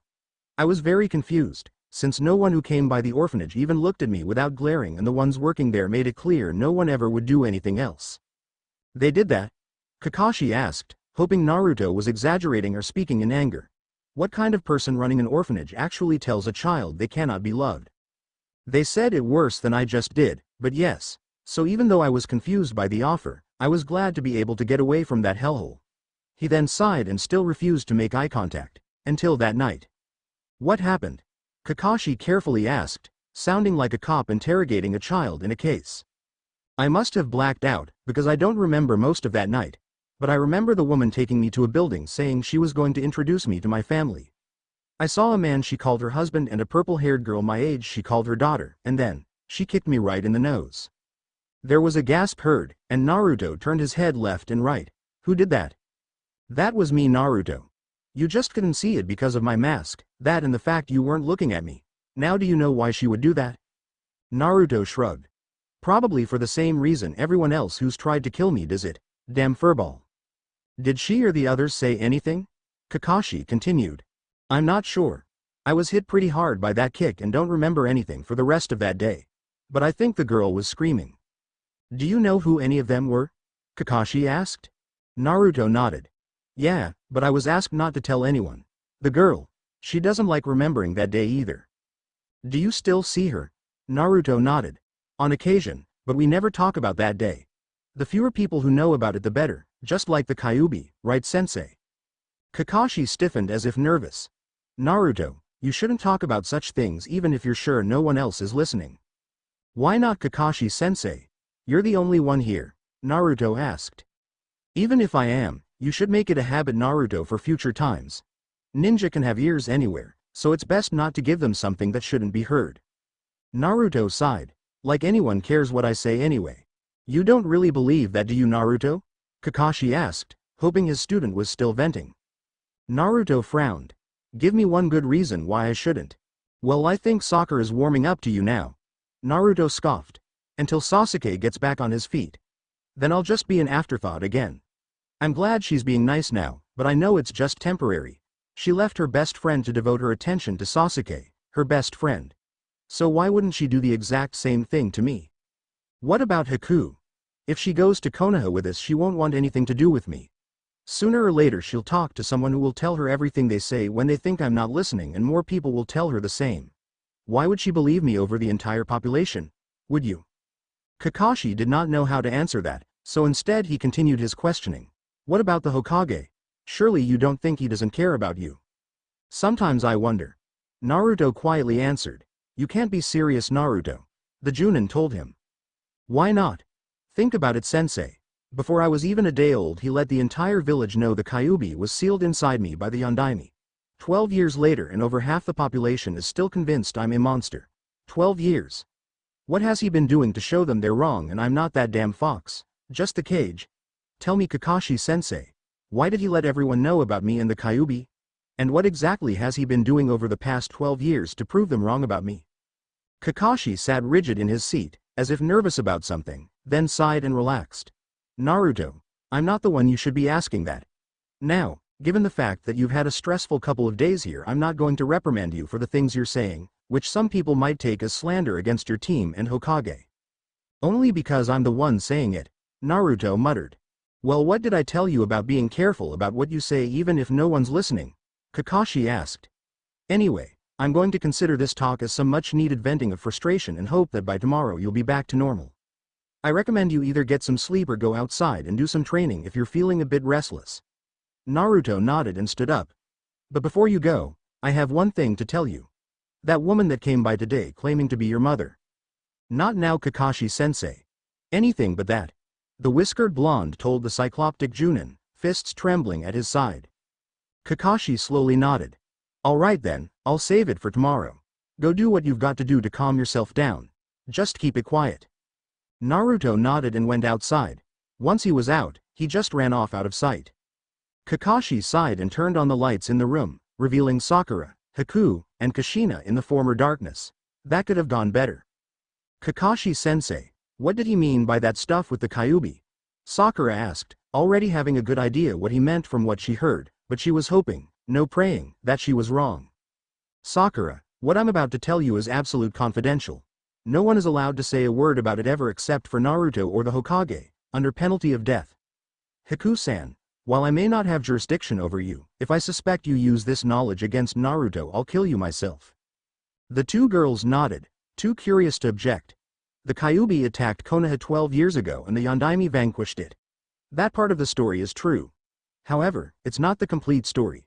The Kyuubi was the most powerful demon known to man. Does it make sense that one man alone could defeat it? Sakura was momentarily silent. I never thought about that before, but you said he did do it. He did, but you were never told how. Using a very powerful fuinjutsu, he stripped the Kyuubi of its chakra and spirit to render it powerless, but all that had to go somewhere. The only place he could put it was in a seal he placed on Naruto's stomach. Naruto became the prison of the Kyuubi in the process, but to this day 4 out of 5 people that know this fact think of Naruto as the fox itself in human form or under the fox's control. They are wrong, but they will refuse to see it any other way until Naruto somehow proves them wrong. Sakura was stunned. Naruto had that done to him before he was even a day old? Was there really no better way? I've spent every day since then wishing there was, but our options were limited, Kushina said sadly, gaining their attention. I was there that day. I can tell you all that happened if you promise not to tell others. The girls nodded, and Kushina proceeded to tell them all the events of Naruto's birth. She held nothing back. The masked man, her own Jinchuriki status, the actions of Minato and herself, her final words to her son, everything. Wait, does that mean Naruto's father is the Yondaime? Sakura asked. Kushina nodded. Yes, he is. Next time you see my husband you try to see the resemblance. But why would you do such a thing to your own son? Sakura asked. Kushina frowned. It wasn't like I wanted to. We planned to reseal Kyuubi inside myself, but the battle took a turn for the worst and neither of us were going to survive. At that point, the only thing we could do was seal him inside Naruto, since only an Uzumaki could successfully handle the burden and use of Kyuubi's chakra. Anyone else would have suffered irreparable damage to their chakra systems at best. Hate me if you must, but we were out of options. Wait, you said neither of you were going to survive, so how did you? Haku asked, noticing a hole in her story. Kushina stopped frowning and now looked forlorn. I didn't. But you had to, otherwise you wouldn't be here right now, Haku countered. Kushina shook her head. I didn't. I died. Then, you were somehow resuscitated? No, then what are you? Some kind of ghost? Haku asked, not understanding her. You could say that. Hakua and Sakura had wide eyes, and on impulse Haku grabbed Kushina's outfit, feeling solid material. You're no ghost. You're solid. I'm not a true ghost, but I'm not alive. I'm a Valkyrie, a dead warrior spirit that serves the gods for when they need to go to war. I've never heard of such things. Haku stated. You'll find the truth about the world and the afterlife is barely what you've been led to believe it is. Wait, you're dead, right? Sakura asked, and Kushina nodded. But apparently you can come back here, so why wait until right now to do so? Couldn't you have done it sooner when Naruto was younger and needed it more? Don't you think I would have done that if I could? Kushina asked, lightly frowning again. The dead are not meant to come and go as they please. The only reason I'm here now is because my son did something very unexpected and the Allfather wanted me and Freya to come here and inspect it. Then what? You'll get your answers then go away. Do you care about your son at all? Kushina right away grabbed Sakura's collar and lifted her up. Don't you dare tell me I don't care about my son. I sacrificed my life so he could live, and apparently the rest of the village have taken that sacrifice for granted. And from what I heard, so have you. I'm not going to let a little girl who only likes my son when no one else is around talk to me like she has a moral high ground. Before Naruto woke up, Kakashi managed to inform Kushina of what happened to Naruto after her death. Even though it was an abridged yet honest version, it infuriated Kushina to know that the village her husband led and died for had so little respect for him that most of them barely gave his dying wish consideration. Kushina threatened to unleash Ragnarok on Konoha, and even though Kakashi didn't know what that meant, he didn't like the implication. Right now it appeared that the single biggest thing keeping Kushina from causing bloodshed was the fact Naruto was here and Konoha wasn't, but once that changed even the former Anbu couldn't guarantee what she might do. Kushina wasn't called red hot for nothing. Seeing the pinkette was scared, the Uzumaki matriarch let her go.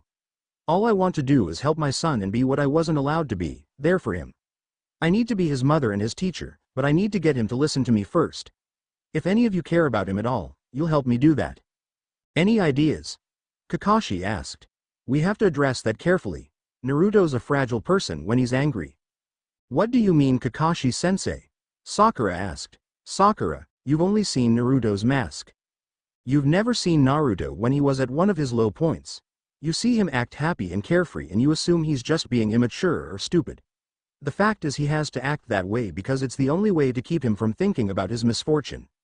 If he dwells on the fact that he has no parents, no friends, none of the things that make you smile, he'd try to kill himself. In fact, I've seen him try. What? The three women asked him. Kakashi nodded. I once caught him drinking a bottle of bleach, and not by accident. I got to him and managed to induce vomiting and still struggled to pump his stomach.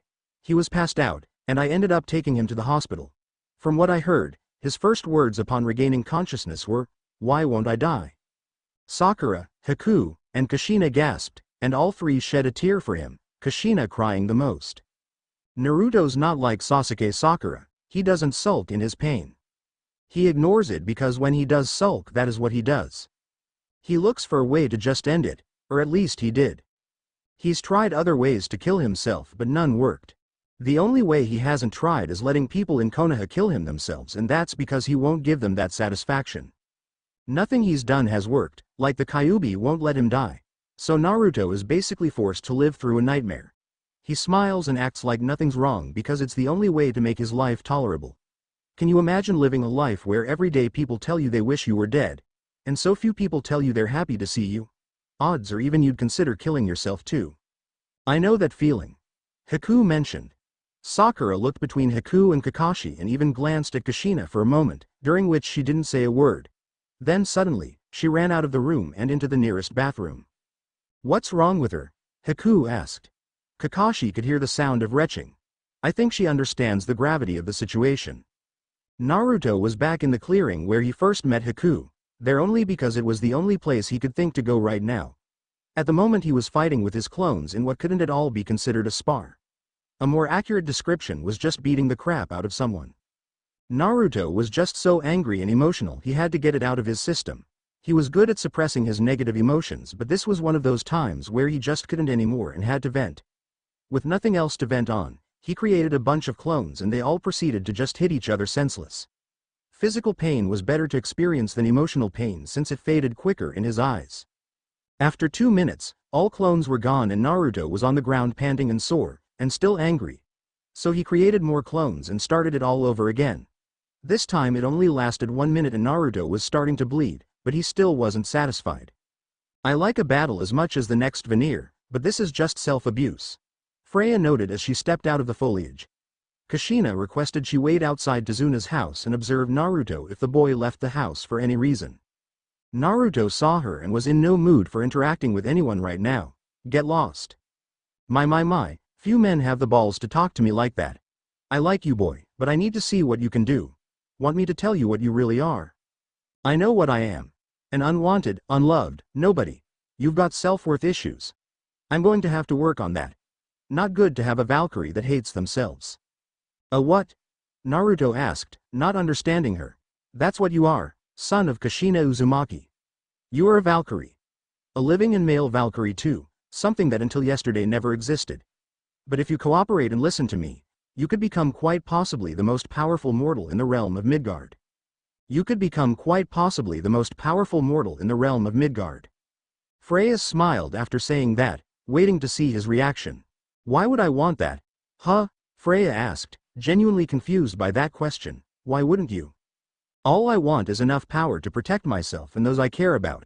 That way my enemies can no longer get to me or those close to me. Why would I need more than that? Naruto clarified. Well, if you're the strongest then you won't have to be afraid of losing when you can't risk it, Freya explained. And how would I know if I was the strongest? Naruto asked. To be honest, you never truly know. You just keep on going and have the strength to back up your claims. But if you can keep doing it without fail, then you can say you're the strongest. Naruto looked a bit settled. That there sounds more my style, but I'm much more interested in what you have to say about what I did today.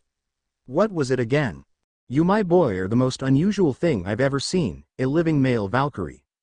A what? A Valkyrie, a soldier of the gods who fights on the front line and as part of the first wave in times of war for the divine. Valkyries are very powerful and well-trained, and capable of much. A single Valkyrie is a force to be reckoned with, but a platoon of them is an unstoppable force and an unmovable object, depending on the role it performs. Wow! Was all the blonde could say. However, all Valkyries have two things in common. The first is that they are spirits of the dead who are deemed suitable for the gods' purposes. And second, they are always women. You on the other hand are alive and a man. Such a thing is supposed to be impossible, and yet here you are. You sure it's impossible? Freya nodded. Yes boy, this is not supposed to happen. I would know better than most, since I'm one of those in charge of the Valkyrie army. What? Naruto asked. Freya nodded again, this time with a smile. Allow me to properly introduce myself. I am Freya, goddess of warfare, nature, love, and more. A goddess? Freya nodded. One of many, but I'm one of the highest in rank. I came here because your little power display caught a lot of attention back home, And I had to see for myself what kind of person could invoke this power that should be off limits to those like you. You gonna kill me for being something I had no say in? Naruto asked, getting defensive thanks to years to persecution. If I believe you intend to misuse this power, then yes. But for now, I'm much more interested in seeing if you can use this for the right reasons. Freya told him. Besides, your mother would be very cross if I were to kill you so quickly and simply. Naruto's flinch was quite obvious. There's no way that woman can be my mother. How do you know? Have you ever seen your mother? No. Do you even know her name? No. Then how can you be so completely certain she is not your mother? Freya asked. She just can't be. Naruto stated firmly. Freya rolled her eyes. Oh, terrific reason. How stupid of me to not think of that. Wow, goddesses can be sarcastic, Naruto sarcastically replied. Freya then got serious. Kid, the fact is you don't know. You can't know. You're just telling yourself this because you're afraid of the implications if what I say is true. I am not afraid. Naruto challenged. Yes you are. The blonde woman countered. You're afraid of what her appearance means. You're afraid that she just abandoned you and is only now appearing for a reason that isn't good for you at all. You want to know why she left you, but you're afraid of what her answer might be, so you're refusing to give her a chance to say it. Naruto just frowned. I'm angry, not afraid. The goddess shook her head. No, you're angry because you're afraid. It's a preemptive emotional strike. Attack before you get attacked. As a goddess of love and war, one know this behavior very well. I'm finding your goddess claim a bit hard to believe. If you truly are one, prove it. Are you truly sure you would want to see? Gods and goddesses have so much more power than mere mortals. Seeing it displayed can hurt a weak mortal. Freya said as Naruto looked more curious. I said prove it, or are you a sham? The genin said with ferocity. Freya smiled at this, as this is what she preferred with a soldier. You certainly are gutsy for a mortal. Very well, I shall prove it, but only with a small show of my power. Too much might destabilize the entire region. She answered. Suddenly the trees around them both moved on their own, emerging from the ground walking on their roots. Before he could react, their branches quickly bound Naruto, keeping him immobile. All the while she never moved and her hands were too far apart to use any form of jutsu. What do you think of that? Freya asked, smirking, pleased with herself. Makes me think you're related to the Shodai Hokage, not a goddess. Naruto retorted. Naruto may not have been an expert on many things, but he was quite informed of the past Hokages. He learned so he'd know how best to do the job when he got it. Wow, mortals are getting harder to impress. In the old days all we had to do is create a little thunder and lightning and your kind was willing to sacrifice animals to us. But if you need more, I can show you more. All of a sudden, gray cats appeared in what looked like air itself, glowing and shimmering, as if some mirrored ball was right where the cats actually were. And these were no ordinary cats, they were the size of mountain lions, and if it weren't for their domestic appearance Naruto would swear they were just that. At the same time, Freya herself shimmered in a light and her clothes slowly transformed as she still wore them. Her blue tunic dress turned into golden metal armor with arm guards, all sculpted to fit a woman's body and make her look tough, with blue mesh armor covering what the gold armor didn't. What stood out the most was clearly her necklace, which looked like it had jewels made of crystallized fire. Now are you convinced? Naruto thought for a moment before responding. For now I guess I'll believe you. Good, now, I want you to listen to me. If you don't, my little pets here will make you. Naruto felt the safe thing to do here was remain silent, which he could do if he wanted to believe it or not. Freya sensed this and continued. Now, I come from what you might call heaven. We call it Asgard. Anyway, some dead mortals are selected to go to Asgard instead of the underworld. Not just any mortal gets this though, no, we choose honorable warriors that impress us with their skills and principles. Men go to Valhalla, but women go to Sessrumnir, where I rule. In short, I'm the goddess in charge of an entire army of women warriors which are called the Valkyrie. Wow. Naruto said, a bit impressed. Thank you. Now, I tell you this for two reasons. I already told you the first, because you are somehow gifted with Valkyrie power. The second is because Sessrumnir is where your mother has been since your birth. I'm sorry, but your mother did in fact die the day you were born. She at least died bravely in battle and was quite a valiant warrior in life, so I granted her admittance into the Valkyrie forces. She couldn't be there for you in the past because she couldn't leave Asgard, but she is here right now for you. Naruto looked away, trying not to look hurt. Why should I believe you? He sounded sad, not angry. The real question is why shouldn't you? Freya asked back.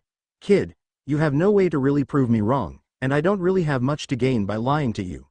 But whether you believe me or not, the fact is I and my companion are the only two beings in this realm that can teach you about your powers. So I suggest you put your martyrdom aside and listen so you don't become a real martyr. If you really know my mother, just answer one question. Naruto responded, his eyes covered by a shadow making him look quite forlorn. Shoot. Did she love me? Why don't you ask her that yourself? Kushina quietly asked as she emerged from behind Naruto and the trees still binding him in place. Naruto's first reaction might have been to ignore her at best or verbally attack her at worst, if Freya hadn't made him think first. Now he was starting to wonder. Could this woman really be his mother? Kushina looked at her son, eyes brimming with tears. Naruto, you have no idea how sad I am for what happened to you, and how glad I am to have this chance to see you again. You look so much like your father. Would you like to see him? My father? Is he dead too? Kushina sadly nodded. I can bring him here for you to see for a bit? Kushina, that might not be the best idea, Freya warned. Kushina shook her head. Consider it a demonstration of one of his powers, and besides, you know a better person to summon? Freya closed her eyes but didn't look unhappy. Do as you wish. Kushina nodded and smiled. Come to me, my Einherjar. Minato rise to battle. Her hands glowed white, then she clapped them together without separating them. A sudden small gust of wind was felt, and to Kushina's right the image of a man shimmered into existence like something invisible slowly being focused into visibility. When it could be seen, Naruto saw a tall man with spiky blonde hair wearing a red shirt, black pants, and a yellow jacket that looked like it was a cloak as well. It was a man Naruto recognized right away, even if he had never actually met the man in person as far as he knew.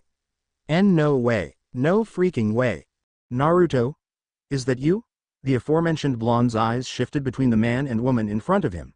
You're trying to tell me the Yondaime Hokage is my father? You were never told? Minato asked. Kushina turned to her husband. From what Kakashi told me, the best thing he's ever been told about us was that we weren't gutter trash, but virtually the entire city wants him to think otherwise. What? Minato asked. Naruto clenched his eyes shut. This can't be true. You're lying to me. There's no possible way the Yondaime could be my father. Naruto. Shut up. I don't know why you're doing this, but there's no fucking way this is true. Stop, Naruto shouted, but was cut off when a tree limb moved to cover his mouth. He could still breath, but any talking was now muffled. Boy, I suggest you listen for once. I know you're afraid, but if you give them a chance you might find out something important, Freya told him.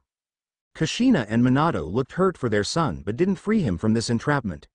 Son, I know people have said some nasty things about you and your origins. I can promise you that they are dead wrong. We're your parents and we love you. We've never stopped, even in death, Kushina told him. All those people that told you we hated you or were human garbage, how many of them bothered to tell you anything good? How many of them were the kind who hated you and wanted you to hate yourself? Why would you believe them on this? She added.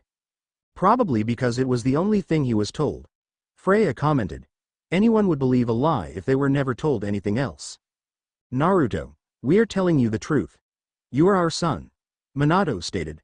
I have no idea why my sensei hasn't told you, and I'm infuriated the village is disrespecting you like they have, but they are wrong.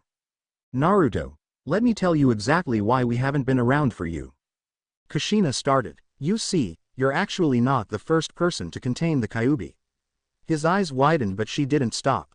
The first was Mito Uzumaki, the wife of the Shodai Hokage, who came from my birthplace Uzushiogakure, a hidden village that was destroyed by invasion when I was still a young girl. I was brought to Konoha and enrolled in the academy, but first, I was selected by Mito-sama to be her successor. So I became the second Jinchuriki of the Kyuubi. She paused to see her son's reaction. She saw he was shocked and focused just on her, so she continued. I grew up in Konoha keeping that secret, and over time your father and I fell in love and got married, though it wasn't a well-known fact since Minato had many enemies and we didn't want to announce it during a time he was highly likely to be given threats or sent assassins. It would have been manageable for us since we were both capable of defending ourselves from such threats, but I was pregnant with you, so that made us worry. A pregnant kunoichi is just as vulnerable as any other pregnant woman, son, and you were even more vulnerable. Minato noted. If she got in any major fights at that time, you might have died from a miscarriage, direct attack, or overexposure to Kyuubi's chakra if she was pushed too far. If people knew I was the father of her unborn child, you might not have been born. So we had to keep that a secret, but we planned of making our marriage and your heritage known after you were born and the threat was reduced. Kushina told her son. Unfortunately, we didn't live to do so. Wisey, a Jinchuriki's seal is weakest at birth, so there already was a high risk of Kyuubi escaping me when you were born. We might have been able to keep it under control, except one person decided to make things worse. Minato frowned. A masked man claiming to be Madara Uchiha found us and attacked. His interference with the defenses we set up allowed Kyuubi to escape, but you and your mother were unharmed. He then managed to briefly take control of Kyuubi and set it on the village. As Hokage I had to defend the village, so I led our ninja against the fox, hoping to reseal it inside Kushina. The masked man managed to take you from her and intended to use you as leverage over us. Exactly what we feared during my pregnancy. Kushina added regretfully, blaming herself for her enemy in getting near her son at the time. We had to fight him off, save you, and subdue the Kyuubi all at the same time. It was almost impossible, but somehow we managed to pull it off. The only problem was Kushina was too wounded to handle the resealing, so we were forced to seal Kyuubi inside you instead. For some reason, only those of Uzumaki blood can safely handle the containment of Kyuubi's chakra. Maybe it's part of their Kekkei Genkei. For all I know, maybe all Jinchuriki are somehow connected to the Uzumaki, but I wouldn't guarantee that, Minato continued.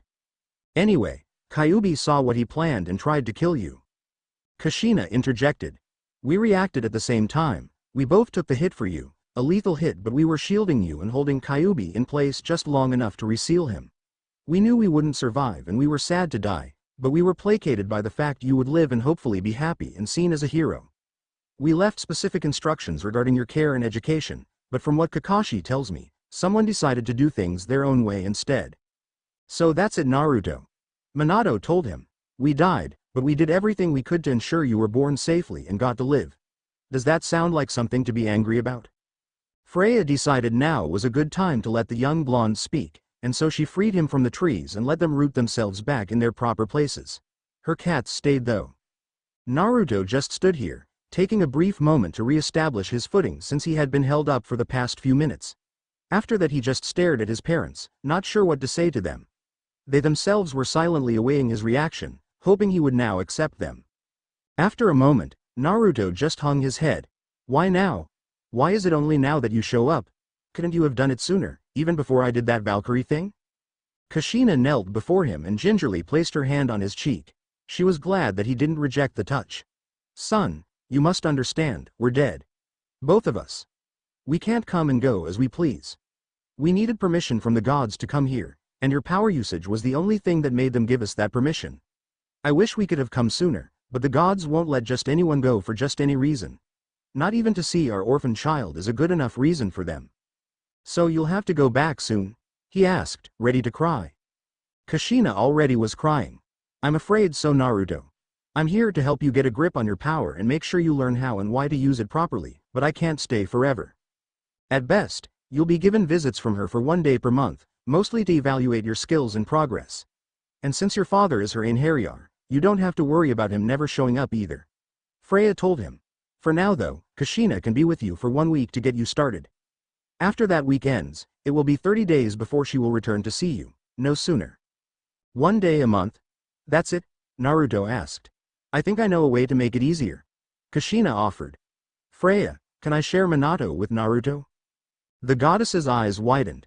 2 Valkyrie sharing an Einherjar? Odd, but I don't think there's actually a rule against it. What are you talking about? Naruto asked. Kushina smiled. Naruto, one of the powers of a Valkyrie is the ability to summon Einherjar, the men who battle in Valhalla. I was sent to Sessrumner and your father to Valhalla, but as a Valkyrie I was given the ability to summon him to my side anytime I need him to fight with me. Or when I need to be with my husband. A lot of Valkyrie do that when their husbands are Einherjar, Freya noted. Anyway, since you are empowered with Valkyrie abilities, one of them should be the ability to summon a man from Valhalla to fight with you when you need to. However, there's a catch. You can't summon just anyone. You have to have a bond with someone there who is willing to fight beside you. It's not that different than the traditional summoning jutsu, except you summon warriors instead of animals. Minato is my Einherjar, and if you want he can be yours as well. Minato smiled. This way you can see me anytime you want, unless the gods need me more. How do I do that? Naruto asked. Even if the Yondaime wasn't his father, being able to summon him at any time was bound to be helpful to him, especially when he needed someone to support him back in Konoha. Before you do this, let me make one thing clear to him. Freya interrupted, then stepped up to the whiskered blonde. Naruto, you won't be able to summon him at any and all times. He does have things to do in Asgard after all, like preparing for Ragnarok with the other men in Valhalla. Einherjar are meant to be summoned for assistance, not company. Summoning him for company is okay on occasion, but if you summon him to the point where he's practically never away from you, you could lose your rights to him because of an abuse of the privilege. But why can't I be with my own father as much as I want if I can? He asked. It doesn't work that way, the goddess simply answered. Naruto looked mad again. And what gives you the right to decide that? Freya leaned right in his face. Because I'm a full-fledged goddess in charge of an entire army of divine warriors while you are a mere rookie of a grunt in a mortal army. You may have a chance against a single dwarf or a half-elf, but a goddess like me, you couldn't hurt me even if I let you. Naruto responded in a way that would make any Uzumaki proud, and maybe horrified. He headbutted the goddess right in her face with enough force to bust her nose and knock her on her ass. Kushina gasped in shock while Minato looked horrified. Naruto, what have you done? Looks like I can hurt her after all, and I didn't even need her to let me, he stated before several cats pounced at him.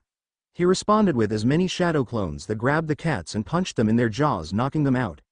After dealing with Tora, that sure felt good. Both Kushina and Minato wanted to stop this fight before it went any further, but common sense told them they couldn't. Freya was a deity and just got deeply offended by a mortal. Her pride demanded she make an example of him. What kind of goddess would she be if she let a human get away with insulting her as he did? But on the other hand, maternal and paternal feelings were sometimes stronger than loyalty to a deity. Lady Freya, please don't do this, Kushina pleaded, stepping between the two. Get out of my way, Kushina, Freya ordered. Be rational about this. I wasn't asking you to move, Kushina. I'm telling you to move, the goddess stated, dropping her hand from her face. Her bleeding had died down now since gods are naturally great healers. The Vanir and Acer were not invulnerable to injury, which is part of why they learned so much from combat. He's my son. You know I can't let you do that. I don't care if you throw me into the Nidhogg's mouth for this, I will not stand by and let you try to kill my son. Freya did not want to hurt Kushina, but her anger at Naruto wasn't placated. Fine, I won't kill him. But he needs a lesson in respect. You think anyone else, deity or mortal, would let him get away with this? Kushina sadly relented that point. Even a gentle god would have to do something if they were in Freya's place. Alright Freya, but please, could you at least let him defend himself with his Valkyrie power? Freya thought about it. Fine, I'll allow it, but only because I'm interested in seeing this boy use these powers myself. She then made her cats disappear and looked to the blonde who hurt her. Boy, call forth your aura. Naruto looked confused. How'd I do that? That one time was sheer accident. I'm not surprised it wasn't a conscious move, but if he hasn't been able to recall it since something might be wrong, Freya thought. She then examined Naruto's spiritual energy, much like some sort of godly Byakugan in use, and saw an irregularity in his chakra network. Well, this is a bit of a problem, she commented, wiping some dried ichor from her face. What, Naruto? Kushina and Minato asked. You said this kid is a Jinchuriki, meaning he has demonic chakra in him too, not just divine chakra. The two don't work well in the same vessel, and sadly for humans demonic chakra is easier to use, so his system is initially trying to draw that out instead of the divine chakra. Jinchuriki do tend to have problems with another sentient being's chakra meshing together with their own in the first place, but this makes it even harder.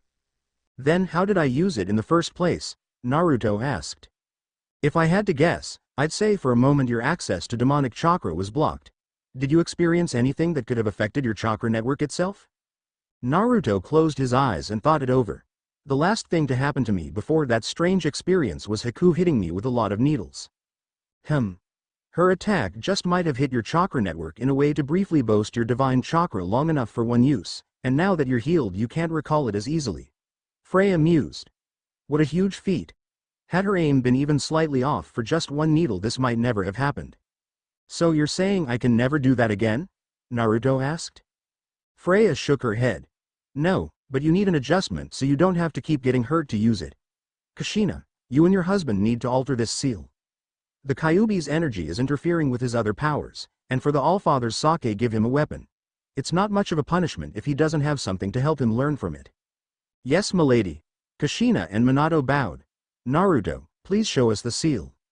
He grabbed the bottom of his shirt but didn't lift it. You guys really want to help me? They nodded. We're your parents, why wouldn't we want to? He came close to tearing up. You truly swear you mean that? Minato knelt down. Son, if you're finding this hard to believe, summon me next time you see the Hokage. He should tell you the truth, especially with me right there. Kushina nodded. Also, summon him next time someone tries to talk trash about us. We'll see how brave Konoha is when he's not on their side. Naruto wasn't sure what to say, but one thought flashed to him. If they're lying it would be easy to prove them wrong back home. Why lie when they can easily be proven wrong? That must mean. They're my parents. He teared up officially this time. Mom. Dad. Without warning he jumped forward. Kushina caught him and embraced him in a tight warm hug, and Minato wrapped his arms around them both. Freya herself smiled at this. This is so heartwarming it could melt a frost giant. Damn, now punishing this kid just won't feel right anymore. I can't punish a kid right after he gets his family back, even if he busted my nose. Oh well, I guess I'll just have to go another route. As instructed, Naruto lifted his shirt to reveal the seal on his stomach which could only be seen in times of chakra use. How do we change it without compromising the original purpose? Kushina asked. We don't, Minato told her. We just include a second function, like how I incorporated the Hiraishin seal into your own. That could work. But how to design it? What if we replicate the part where it allows him to draw out Kyuubi's chakra and use it for himself? We just adjust it for lighter chakra. Kushina nodded. I can see that working. I'll get some supplies. Instead of standing, she held her hands apart and a white light appeared between them. The light lasted only a moment, and when it ended Kushina now had an ink brush and container in her hands, which she handed to her husband. Here you go. Wah. What did you just do there? Naruto asked. I know ninja can seal objects away, but she didn't even touch a seal for that. It's like she made it appear out of thin air. That's one of the powers of a Valkyrie. Materialization. It's a lot like an alchemic transmutation, but instead of creating something from materials at hand, I summoned them through a space-time vortex to me from another location. Huh? Kushina rethought how to explain it. I used a jutsu to make the ink and brush appear here from another location. Like a teleportation jutsu. Oh. Ready, Minato got to work. To the untrained eye, it looked mostly like he was just painting something on his son's skin. But to those that knew about Fuinjutsu, he was doing something with a purpose. Once he located the part of the seal that enabled Naruto to use dark chakra that he himself didn't generate but had inside himself, Minato went to the opposing side of the seal and created a near-identical part, this one enabling the blonde boy to use light chakra inside him but not generated by himself. It's impossible for a mortal body to create divine chakra, so the seal should recognize it as a source much like Kyuubi's just on the opposite end of the chakra spectrum. I just wonder how divine chakra of this nature got into him in the first place and where it's coming from now. That should do it, Minato said, kneeling back up when he finished. There we go, now Naruto try to feel for your power. It should be fine now, and it's similar to using chakra. Kushina said as Naruto felt for whatever divine presence, and he found it. It washed through him like a holy wave giving him a white streak in his blonde hair and his wings came out once more, but unlike the last time, white ethereal plumes fell down once more. Kushina smiled seeing her son finally being a Valkyrie. No armor or sword formed, but he felt so light and powerful. Naruto, I know you're mad at Freya, but please understand that you are much more fortunate than some others are now. Also, Freya asked me to arm you, and it seems right to give you this sword. Kushina held her hands apart, and she started to materialize again. This time she called forth a sword unlike any Naruto had ever seen. Most swords Naruto saw in his lifetime had been katana, nodashi, and zanbato. The length of this sword was roughly a meter, maybe a couple centimeters longer, and the blade was double-edged and bright silver-colored. The guard was prong pointing outward with a light curve forward, the handle and guard both looking like they were made of polished gold with a white fabric wrapped around the handle to help with grip. Wow! Naruto responded simply. Kushina smiled and held it out to her son. Naruto, so you won't have to rely on chakra arms and armor all the time. I give you this sword for when you need a true weapon. If you get better, someday you will be granted a genuine suit of armor too. But for now, this will have to do. Naruto took it, feeling its weight in his hands. Is it called something like Zabuza's sword was? Kushina nodded. It does have a name. This sword is called Bior, which in the language of the gods means storm. And rest assured, this is no ordinary sword, but for now you don't need to know what all it can do. When can I learn? Naruto asked. When you're no longer a rookie Valkyrie. For now, try to learn how to use it like it's an ordinary sword. She and Minato then stepped aside, leaving Naruto facing Freya again. Boy, even though I no longer feel right punishing you as I originally intended to, and I'm admittingly curious about what you can do with this power, I'm still not letting you off the hook. Instead, I'll give you a harsh lesson in combat to keep you from busting my pretty face again. Think you can handle that? Naruto tightened his grip and pointed the sword outward, finding he needed both hands to best support it. I can handle anything. Without another word, Freya darted forward, moving so fast that Naruto didn't even see her until she slowed down right next to him, almost as if she had slowed down on purpose for dramatic effect. Before he could react or reflect on this, she hit the back of his head with the butt of a sword he hadn't even seen her summon, making him fall on his face. That makes me feel a little better, she joked. Naruto was quick to get back on his feet, but she was quicker to ambush him again. He blocked her sword with his, creating a cluster of sparks, and the two stared each other down. To be a Valkyrie Naruto, you must master many talents. You cannot specialize like a ninja would. She withdrew her sword and swung from a different angle, but Naruto blocked it again. Valkyries are the first wave in wars, the frontline infantry. Another swing and another block. Swordsmanship, archery, summoning, restraining, defending, speed, these are all things a Valkyrie must be good at. Freya then swung her foot, knocking Naruto off his own feet and falling on his back. Once he was there, she held the point of her own sword at his neck. Valkyrie training and warfare is excruciating. There's a reason only the dead learn it, and even then it's still reserved for those that showed talent in life. For you to succeed, you have to learn what no mortal ever has before and never fail once, or it could mean your life and quite possibly your afterlife as well. I can handle it. I'm not dying until after I become Hokage. Naruto argued, then raised his wing quickly to knock her sword off center just long enough for him to roll away and get back on his feet. Rolling with bird wings didn't feel comfortable, but he withstood the discomfort quite well. Wow, didn't think he'd try that. Guess he's got some of Kushina's creativity. Freya thought. A bit impressed, though she didn't show it. Bit of advice, kid. Death doesn't care about your plans or schedule.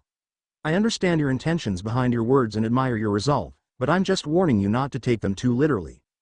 Before he could respond, she charged at him again, intentionally giving him an opening to see what he might do about it. Instead of dodging, Naruto charged back at her, taking the opening and swinging his sword at her side, hitting her armor but not damaging it. After that, the two stood apart with their backs facing each other, like something right out of a samurai movie scene. You missed me, boy, she taunted, not feeling another scratch on her body. Did I? He asked, confusing her.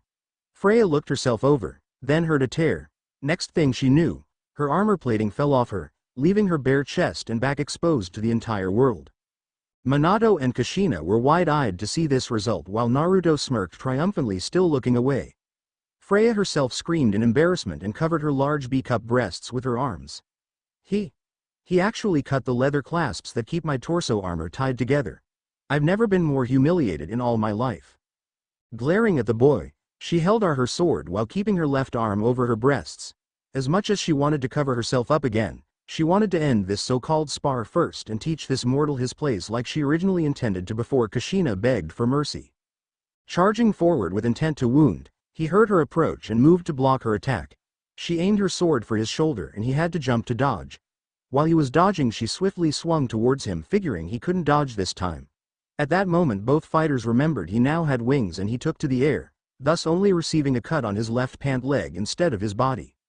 Naruto was amazed. He was actually up in the air, his wings beating to keep him up but not moving in any direction. Wow, I can fly? Why have wings if you can't use them? Kushina asked. Forgetting the fight for a moment, Naruto flapped his wings and went higher before he adjusted his body's balance and went forward. Like a bird, he almost seemed to just know how to move through the air, and was greatly enjoying himself. Let's see them call this demonic in Konoha. Suddenly Freya appeared in front of him, hovering but without wings. I'm not done with you, boy. She hit his head with the butt of her sword, impacting his nose like he had done to her, resulting in him crashing to the ground. You can fly too? He asked, hand on his bleeding nose. Freya landed and held her sword out pointed at his sternum. You didn't really think the commander of an entire army of winged soldiers would be flightless, did you? She then raised her sword, as if intending to cleave him with her next move. Freya, no. Kushina screamed, then started to run forward. Before Kushina could reach the warrior goddess, someone burst out of the surrounding bushes from behind Naruto screaming the same thing. The surprise made Freya halt her swing, giving the newcomer enough time to stand between her and Naruto defiantly. Sakura-chan? Naruto asked, completely surprised by this. Sakura stood there, arms spread defensively, giving the goddess in front of her a challenging expression. I don't know what it is you were thinking just now, but if you want to kill him, you're going to have to kill me first. Naruto was stunned, but Freya's face was unreadable. Why would you make such a claim, little girl?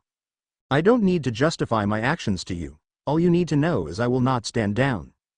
Watch yourself. She's a genuine goddess. Maybe not the strongest, but she alone can stand up to any cage in the world, Kushina warned. Yet Naruto was able to cut her top off. I see, she countered with a small measure of mirth in her voice. That was just a lucky strike, Freya declared. So, sometimes that's all it takes to win. Especially when the opponent is underestimating you. Don't recite battle principles to me, girl. I wrote the book on war long before Sun Tzu did. Doesn't matter, I'm right and you know it. Sakura stated. I only just got here, so I didn't see your fight, but I can see you've got dry blood on your face and your armor's been cut off. You underestimated Naruto, and you paid the price for it. Freya reluctantly sighed and lowered her sword. You may be right, girl, but it would be even more undignified of me to fight him like he was an equal. No deity with even a shred of self-respect would fight a mortal like he was a worthy adversary. It would be like a grown man fighting a baby, so one-sided they'd lose all respect for even starting it. But you did start this. Naruto pointed out. No, you did by hitting my nose with your scalp. No self-respecting deity would allow a mortal to get away with striking them either. This fight was not a battle, but a way to teach you respect for your superiors as well as letting me see how well you use your gift. Now, avert your eyes while I redress and make my judgment on you. Naruto wisely looked away while Freya picked up her armor. Her torso guard was made of 2 pieces, front and back, with leather clasps on both sides holding it in place. Naruto cut the left side straps, thus the whole thing opened since it couldn't hold together anymore. The interior was lined with satin cloth for comfort, which is why she didn't have a bra or undershirt under it. The rest of her armor on her arms, legs, and hips had the same design to it to keep her from wearing multiple layers which might interfere in her movements. Freya put it back in place and transformed her outfit back into a regular tunic, which now had a tear on her left abdomen to reflect the damage done earlier. She looked at Naruto, who stood beside Sakura trying to look as tough as possible even with a little blood on his own face. His wings were gone, meaning his battle spirit was at the moment diminished, but there was a bit of an imperceptible glow to him still, meaning he was ready to go on if she pressed him. Boy, like I said before, you have something that no one of your kind was meant to have, and so far you have mostly used your strength to anger me. By possessing Valkyrie power, you belong under my jurisdiction and are therefore my subordinate, much like to your Hokage. And I am fully within my rights to have you killed now for the disrespect you have displayed. She pointed her sword at him, making everyone nervous. Then she smiled. Yet, you did manage to hurt my body and my pride in ways no one else ever has before. As tempted as I am to kill you, I must admit I'm even more curious to see what kind of terror you can unleash on a true enemy if you can do all that to me. So for now, I will let you keep this power in your life. Naruto and Kushina both sighed in relief while Minato and Sakura both looked pleased with the verdict. Just don't make me change my mind later on, boy. If I ever find out you're misusing your power, I'll see to it you never see another day. The goddess warned, lowering her sword. All I want is to help those I care about and show people I'm a human being, not something else, the blonde told her firmly. Then consider this your trial period. I shall give you 1 year starting today, the standard rookie probation time for new Valkyries, to learn how and why to use your power. This date next year, I will return to see your progress. If I am impressed, I will determine your rank as Valkyrie, and if I am displeased, you will perish. Understood? Will this interfere with my ninja training? Naruto asked. I imagine it wouldn't, but if it does, you will have to place your ninja training on hold until you finish this. But Naruto objected, only to be cut off. Don't argue with this, Naruto. It is vital you learn as much as you can in 1 year's time. If you can be a Valkyrie and a ninja at the same time, then great, but if you can't, you're more valuable as a Valkyrie than as a ninja. In time, you'll understand exactly why. She then looked upwards at the sky. I'm done here. Heimdall, bring me back. She then faced the whiskered blonde again. Naruto, while Kushina will be allowed to visit you 1 day per month and stay with you for 7 more days now, it won't just be for pleasantries and family bonding. Freya said as she floated in the air, ready to return to Asgard. Naruto was confused. His week of training just started and Freya was pleased with his progress in it, only for her to drop this bombshell on him. What do you mean that she isn't just seeing me just to see me? You mean she can't be my mother even when she can see me? He asked and was surprised even further when the goddess gave him a somber look. Naruto, Kushina is meant to be more than just your mother. She is meant to be your instructor, your superior officer, and your provider as well. That is why I am granting her permission to remain here for another 7 days, to get you started on your training. She may give you requests for warriors of a particular caliber, Einherjar, that may make or break the time of the Ragnarok. She can be your mother too when you're not training, but she is required to train you as well. If the Allfather is pleased with your progress in training and your service to Asgard, he may send gifts with Kushina to reward or encourage you to do better. Gifts with power beyond mortal reckoning. Gifts you must be very careful in using. Naruto was feeling better when she said that. At least I get what most orphans only dream of. That makes me happier more than any training ever could. Just then a great storm seemed to appear above the goddess. It's time for me to go, but I will keep my ears open for your progress over the year. I expect to hear good things. Oh, and your punishment for attacking me is that you aren't allowed to eat your favorite food for a month, and any time you try it will turn to ash in your mouth. Farewell. That night no one said anything more about Kushina's appearance. Those that did know knew enough for the time being, and those that didn't know didn't need to learn right away. Also, seeing Naruto exhausted from all he had experienced that day really didn't make anyone want to press the issue. The next day, Kakashi called his entire team together for a meeting outside. Haku joined because she wanted to hear the entire story. Tazuna and his family kept out of it because they figured this was some ninja secret they were safer not knowing. Kakashi took his genin back to where he taught them tree walking, and their Kushina and Minato were already waiting.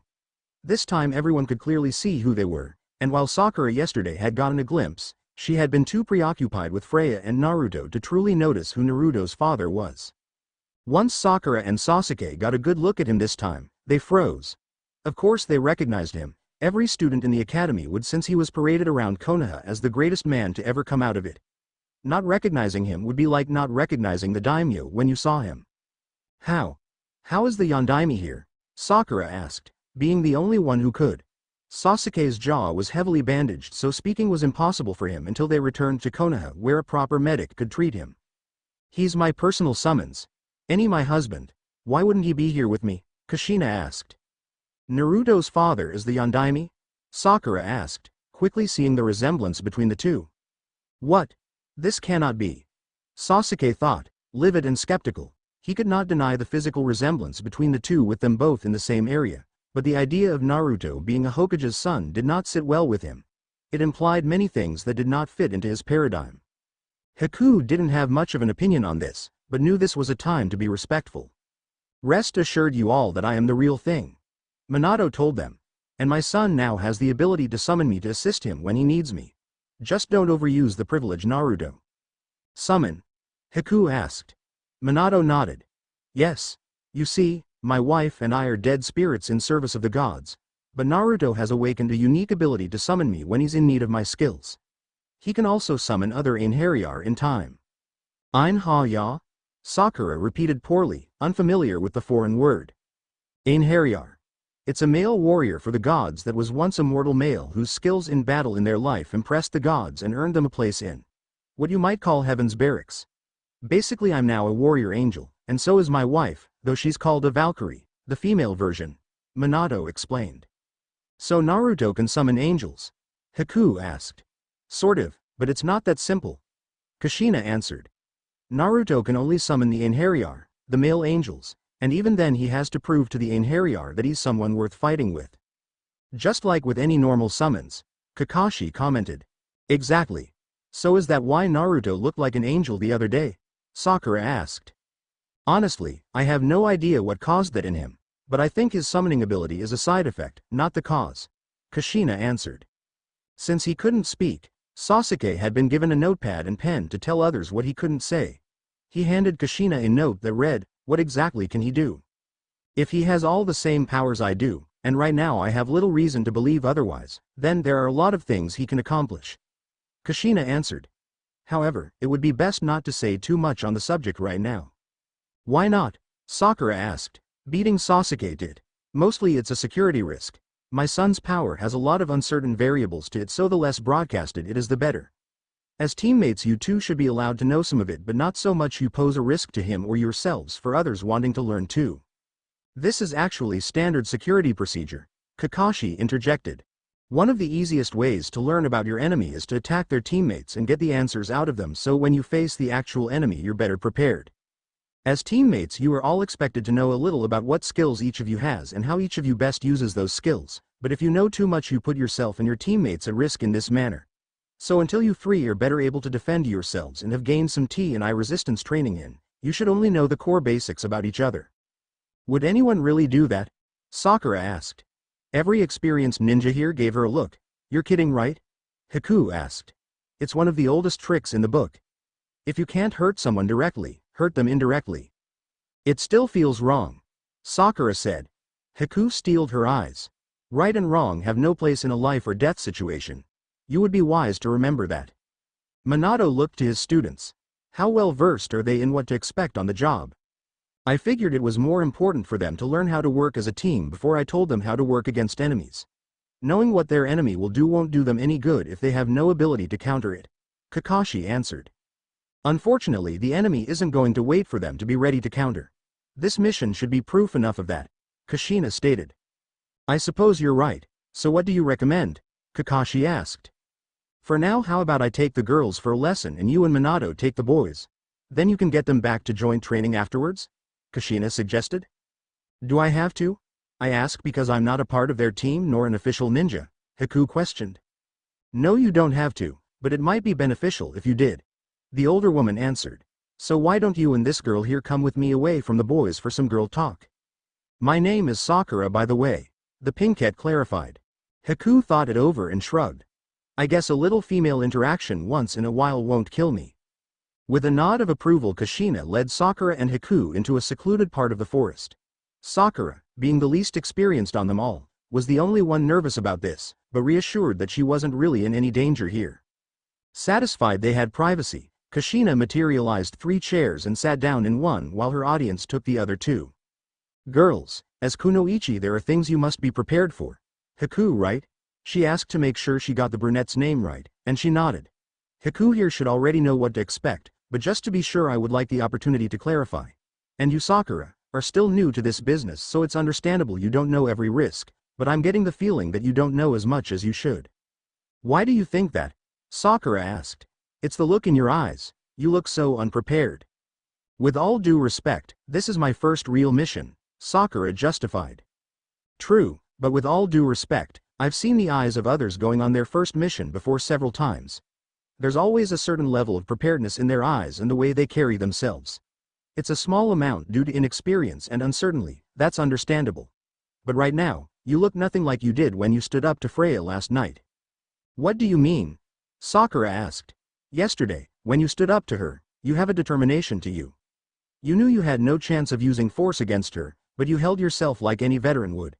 But now, you carry yourself like a child who has no idea what to expect or what to do when something does happen. I'm not trying to judge you, but body language often tells others more than you wish it did. Haku nodded. True. Just by what I've seen of her I can tell she's not the muscle of her team nor a trained tracker. From just that alone, if I wished to kill her I could get her in taijutsu and she'd never see me coming. Kushina nodded, then looked back to Sakura. Sakura, I'd like to know what exactly you were taught about being a kunoichi. Judging by appearance alone, I'd say it's safe to conclude you come from no clan. Am I wrong? Sakura shook her head. No, my family the Harunos has been civilian for years. I don't think anyone in my family has ever been a ninja. So it's likely you weren't prepared for this from an early age like most clan children are. Then everything you have learned came from the academy or ninja belonging to your social network. Do you or your family have any friends that are ninja? Sakura slowly nodded. Yeah, one, but I never really asked her about ninja stuff. Why not? Because it's complicated, but my friend and I, are on strained terms. We can barely talk to each other without lashing out.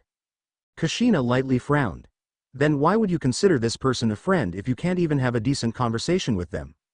Well, she's the only friend I have besides Naruto, Sakura answered feebly. Haku did not look convinced. Sakura, no offense, but after what you told me, I don't think you have the right to call Naruto a friend. Sakura looked shamefully at the ground until Kushina cleared her throat. Enough, we're not here to discuss this. What I want is to know what Sakura here thought she was getting into when she accepted her Hite 8. The pinkette looked up at the redhead, wondering if the older woman was expecting a specific answer here. I knew I'd be going out on missions, learning new skills, and be expected to defend Konoha in hard times. A bit oversimplified for an answer. Can you repeat that but in more depth? Kushina asked. Why? What more is that to say? So much more. Kushina stated, then turned to Haku. Haku, care to explain to her just what being a kunoichi entails? I can, but I must warn you my explanation isn't exactly orthodox. Kushina looked amused. We're ninja, we don't do orthodox. Very true. The ice wielder said before looking back to the pinkette. Sakura, have you ever thought about what kind of missions you'd be sent on? What skills you'd have to learn? Why you'd have to learn them? Or how you're expected to defend your home or serve it? What are you getting at? Are you saying I'm some kind of little kid pretending to be something I don't understand? Sakura asked, getting offended. You're the youngest one here. It's our responsibility to ensure you know what you're getting into. You can help us do that by telling us what you already know. But from your answer, we're worried that you never really gave this much thought. I have so. Sakura defended. Then tell me, Sakura, why did you choose to become a ninja? Haku asked. Surely you were warned that this wasn't going to be all fun and games and there was a good chance you'd die young, so what made you decide it was still worth it? Because then I'd get to make friends and not be expected to do my mom's line of work when I'm older. Both older kunoichi arched an eyebrow and looked skeptical. Let me get this straight, you joined the ranks merely to get a social life? In the beginning. I was just a kid. What other reason would a kid who doesn't come from a clan have? Sakura argued. What about as you got older? Kushina asked. When you were ignorant that answer would have been excusable, but after the first year in the academy you had to know what you'd be required to do. Why did you stay then? Was it still to have someone to call a friend? Sort of. Kushina narrowed her eyes. Let me guess, it was a boy. You found a boy you liked and stayed so you could be around him, right?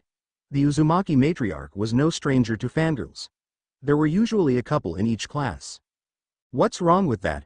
I'm showing him I care about him and can be strong and supportive of him, Sakura justified. You don't need to be a ninja to do that, Kushina answered. But if I'm not, Sasuke-kun would find a girl who would and what? Maybe be happy with her. Have a family with her, instead of you? Kushina asked. Is he not allowed to be happy without you being a part of it? Aren't I allowed to be happy too? Sakura asked. Kushina nodded. Yes, but believing he's not supposed to love anyone but you is selfish. Is it wrong to want someone you care about to return the feelings? Sakura asked. Too bad you never considered that when it came to Naruto, Haku muttered, although Sakura did still catch it. Before an argument could break out, Kushina spoke up again. Sakura, when you became a kunoichi, you didn't sign up to be a cheerleader or a girlfriend. You signed up to be a warrior, a mercenary, a soldier. You are expected to keep your mind on the job when you have a job to do and to always try to get better at performing the next one. You can't do that if your main priority is impressing someone else. Well, what about Haku? Her main goal was impressing Zabuza. The aforementioned girl shook her head. Actually, my main goal was being useful to Zabuza-sama. And to be useful, I had to have strength, speed, precision, medical expertise, tracking skills, and no doubts about what I would do for him. Impressing him was a natural consequence of doing my job well, not my job's goal. Kushina nodded. That's how you're supposed to go about it, Sakura. The best way to impress someone is to not actually try to impress them. And right now, you should be more focused on being a strong kunoichi and helpful teammate rather than eligible for a date. Sakura closed her eyes and placed her hand on her injured left shoulder. Maybe I should stop trying to get Sasuke-kun's affections so much, at least for a little while. Long enough to show these two I can be more than just a fangirl. Besides, right now I'm more concerned about becoming a better friend and teammate to Naruto, and who better to help me become both than his mother? Filled with a sense of purpose, Sakura straightened up and looked ready to take on anything. Alright then, Uzumaki-sensei, Tell me what I need to know. The smile on Kushina's face was both soothing and somewhat unsettling for the young girl. Meanwhile, Minato and Kakashi were about to educate Naruto and Sasuke. Neither boy knew what to expect, but both were hoping for something stronger than what they had now. Before we start anything, there's one thing we should cover first, Minato said before looking to Naruto. Son, one of your powers is to summon people like me, but only those you can get permission from to summon. You already have my permission, but we need to see if you can actually do it. So I'm going to teach you Einherjar summoning for starters. Naruto nodded, eager to learn how to get his father to come to him whenever he needed him. Now, since this requires divine chakra to use, you do not need hand signs to do this type of jutsu. Minato explained, then glanced at the two attentive Sharingan possessors. As an FYI to you both, in case you or anyone else gets curious, since this jutsu doesn't require anything physical, it's impossible for the Sharingan to copy or analyze it. And even if it could, you need to possess divine chakra to perform it, and very few mortals have it. So I wouldn't waste your time or chakra trying to see how this works. Kakashi nodded, knowing his sensei was being cautious rather than distrustful. He was merely warning them for their own good, not paranoid about Naruto's skills being stolen by his own team. Besides, Kakashi was still tired from fighting Zabuza the other day, so he couldn't copy any jutsu even if he wanted to right now. Sasuke was a little less satisfied. Now that he had his Sharingan active, he really wanted to try it out by copying a jutsu. That was normal for anyone who found they could use their Kekkei Genkai for the first time, whether or not they were Uchihas. Problem was he hadn't been able to yet. Haku had nothing he could copy, Sakura had nothing he didn't already have, and Kakashi was in no shape to use any chakra. It was very unlikely the Yondaime and his wife would just show him anything, so Naruto was pretty much his only real source here. But if Naruto was using jutsu unique only to him, then Sasuke was back to square one. Facing his son, Minato continued, making the bond between Valkyrie and Einherjar is easy. Summoning is a bit tougher, as there are rules to it. You cannot summon in anger or fear. Einherjar are meant to be your allies, not your weapons or shield. You also cannot summon with selfish intent. Einherjar are not supposed to be used to take hits for you, nor are they supposed to do work you don't want to do. If they do either, it should be because they want to, not because you brought them to you for it. And most importantly, even though you can have multiple Einherjar in your service, each one can only be summoned once a day. And when they're gone, you have to wait until after the next sunset to summon that specific Einherjar again. Understand? Naruto nodded, since most of that made sense, but one part didn't. Why only once a day? It's part of my own training requirements as an Einherjar, he answered. You're still training? Naruto asked in disbelief. Minato nodded. I'm still a warrior, Naruto, and a good warrior never lets their skills stagnate. Getting power of any kind is like swimming up a current. You have to constantly work at it to go forward, and if you stop, you don't stay in place, you go backwards. I'm a soldier in the God's army. I can't afford to stop going forward. But why only once a day? Naruto asked. It helps us remember what it's like to be mortal, and thus more careful in how we fight. It's sort of like an unofficial death, but enough about that. To summon an Einherjar, you have to say three things. The first is the phrase, "Come to me, my Einherjar," though once you get experienced at this you can skip that part. The third part is the name of the one you're summoning. The second part is your choice of words, but it should be an appropriate command or request of the one you're summoning. It's best if you keep it simple and also unique to the Einherjar you're trying to summon. Using the same one for all of them kind of implies they're all the same to you. After that, release your divine chakra to materialize them at your side. Naruto nodded. Hey Yondai, you can call me dad, son. The older blonde told the younger. I was wondering, you said I could have more than one of these Einherjar. If they're all already dead, how'd I get another? Smart question. The answer is you contact them and ask them if they are willing to fight with you. Naruto was understandably confused. How'd I contact the dead? It's similar to summoning. You think of the person you want, say their name and say, I beseech thee to come to me. Yeah, it's corny as hell, but it works. With that, you can summon ghostly versions to either two types of people, actual Einherjar from Valhalla or lingering shades that have yet to go to any afterlife realm and thus still remain in this world as ghosts. Naruto suddenly looked frightened. Gee, ghosts? You want me to summon ghosts? You're not afraid of ghosts, are you? When all of your nights are spent being paranoid of each sound and moving shadow, you don't exactly enjoy things that go bump in the night, the whiskered blonde stated. Minato closed his eyes ruefully. Someone back home has a hell of a lot of explaining to do. He then opened his eyes. Rest assured Naruto, anyone you summon this way cannot hurt you at all. On a similar note, you won't be able to hurt them. No Valkyrie is allowed to summon anyone with intent to attack them. The worst that can happen is some nasty words being exchanged, and if that happens you just say, "Be gone," and the ghost disappears before they can say more. Is that any better? Still nervous, Naruto nodded. A little. Sasuke suddenly wrote on his pad in a hurry and practically shoved the paper into Naruto's hands. Summon my parents. I want to see them. Naruto read along, then his eyes widened a bit. Can I do that? As long as they aren't in any of the three hells then it's possible, though your summoning applies only to male spirits so you can't summon his mother. Just his father, and even then he needs to be in either Valhalla or roaming the earth somewhere. Minato clarified, carefully glancing at Sasuke. So his parents are dead too? It's perfectly understandable he'd want to see them now that there's a chance. Question is, will this help him bond with my son, or make him jealous? Could you summon my father too, Naruto? Kakashi asked. It would really be nice to see him even just one more time. Only one of these summons at a time can be done, Minato stated. Sorry Kakashi-sensei, but Sasuke asked first. Naruto said, then looked to his teammate. I don't like his attitude or what he did on the bridge, but he misses his parents just as much as I did and he deserves the chance to see one of them too if he can. What's your father's name? Fugaku Uchiha. I beseech thee to come to me, Naruto said, hoping this worked. Sasuke watched with more interest than he ever had before in his life. I'll get to see my father again. He'll be proud to see me with my Sharingan and to hear I killed a missing nin that even gave my sensei trouble. And he can tell me how to kill Itachi. Unfortunately, nothing happened. Naruto looked at Minato. Did I mess up?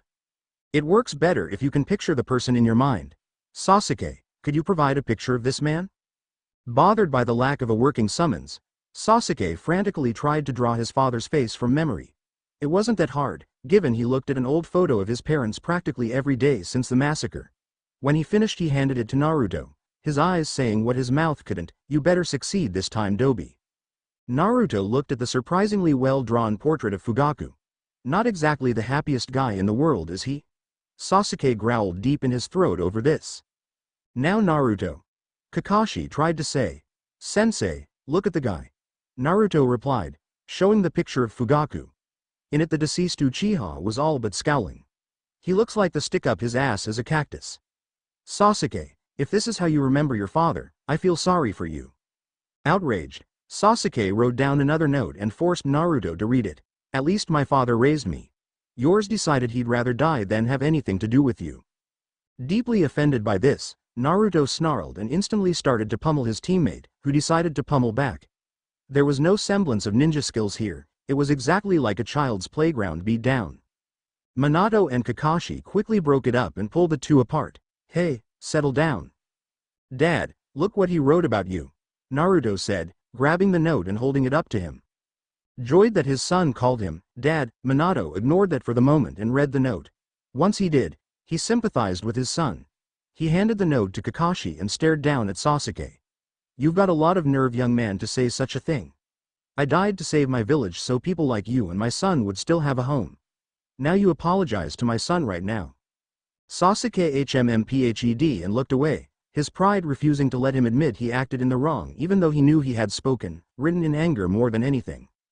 Alright, since you refuse to apologize, we'll have Naruto summon someone else, Minato said, helping his son back on his feet. Naruto, why don't you try summoning someone you're a little more familiar with, just to be sure you aren't doing it wrong? I think I know who to try it out on, the whiskered blonde said before closing his eyes and trying to build up his chakra as if to do a jutsu. Zabuza Momochi, I beseech thee to come to me.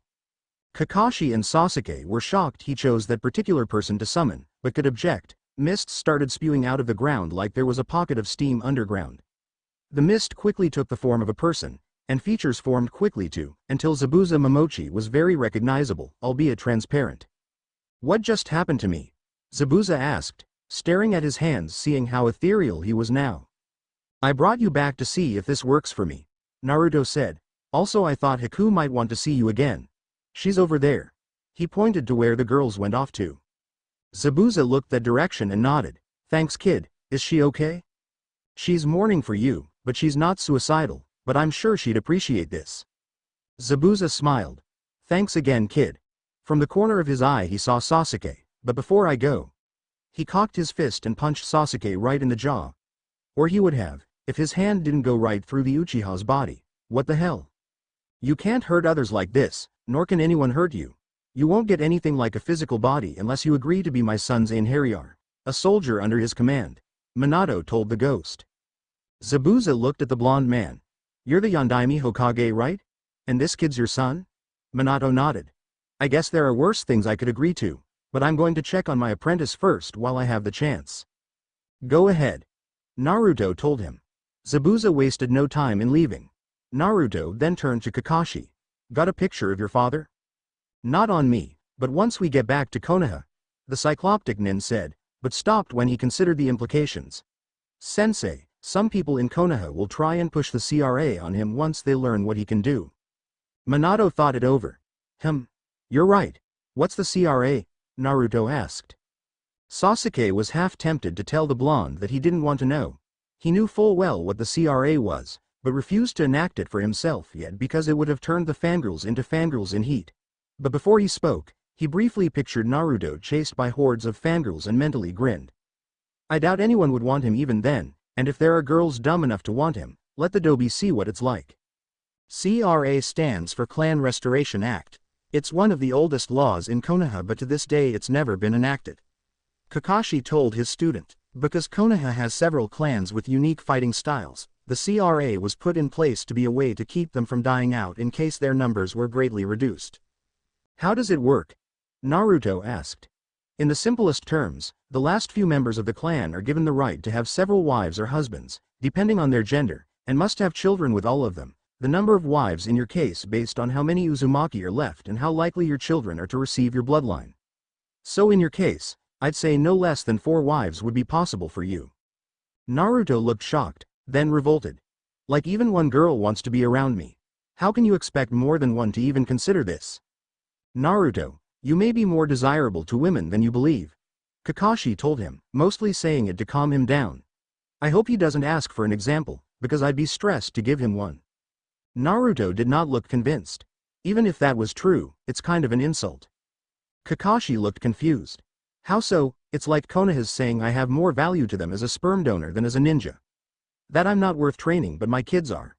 And I'm supposed to ignore all this just because I supposedly get several girls that all conveniently love me enough to share me. Yeah right, it's not going to happen. You know it and I know it. Well, I'm pretty sure there's at least one girl out there that would want to be with you someday.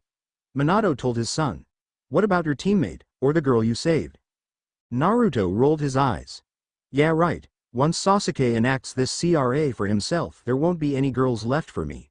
Though if there was one girl who actually did want to be with me, that would be enough for me. And I don't care if they think my kids'll be more valuable than me, I'll still be the greatest Hokage ever. Sasuke quickly scribbled down his thoughts. I don't want that. Hell, if you can get Sakura for yourself then good for you. Naruto read it but didn't respond. Instead he put it in his pocket. Let's ignore this for now and get to training, Minato said, getting both boys in better moods. That night everyone was resting up, except for Minato, Kushina, and Kakashi. It's likely there are people employed under Gato that are still left and not happy about being out of work now. And if that's true, then they may decide to take matters into their own hands here. Kakashi theorized. Minato nodded. Sounds reasonable. While we're here we ought to go ahead and deal with it. But let's leave the children out of it, they've done enough already. Won't we need someone to show us where these survivors likely would be? Kushina asked. Haku might be able to show us, or how about Zabuza? Since he's a ghost he could scout if nothing else, Kakashi suggested. The Junins turned to the main room.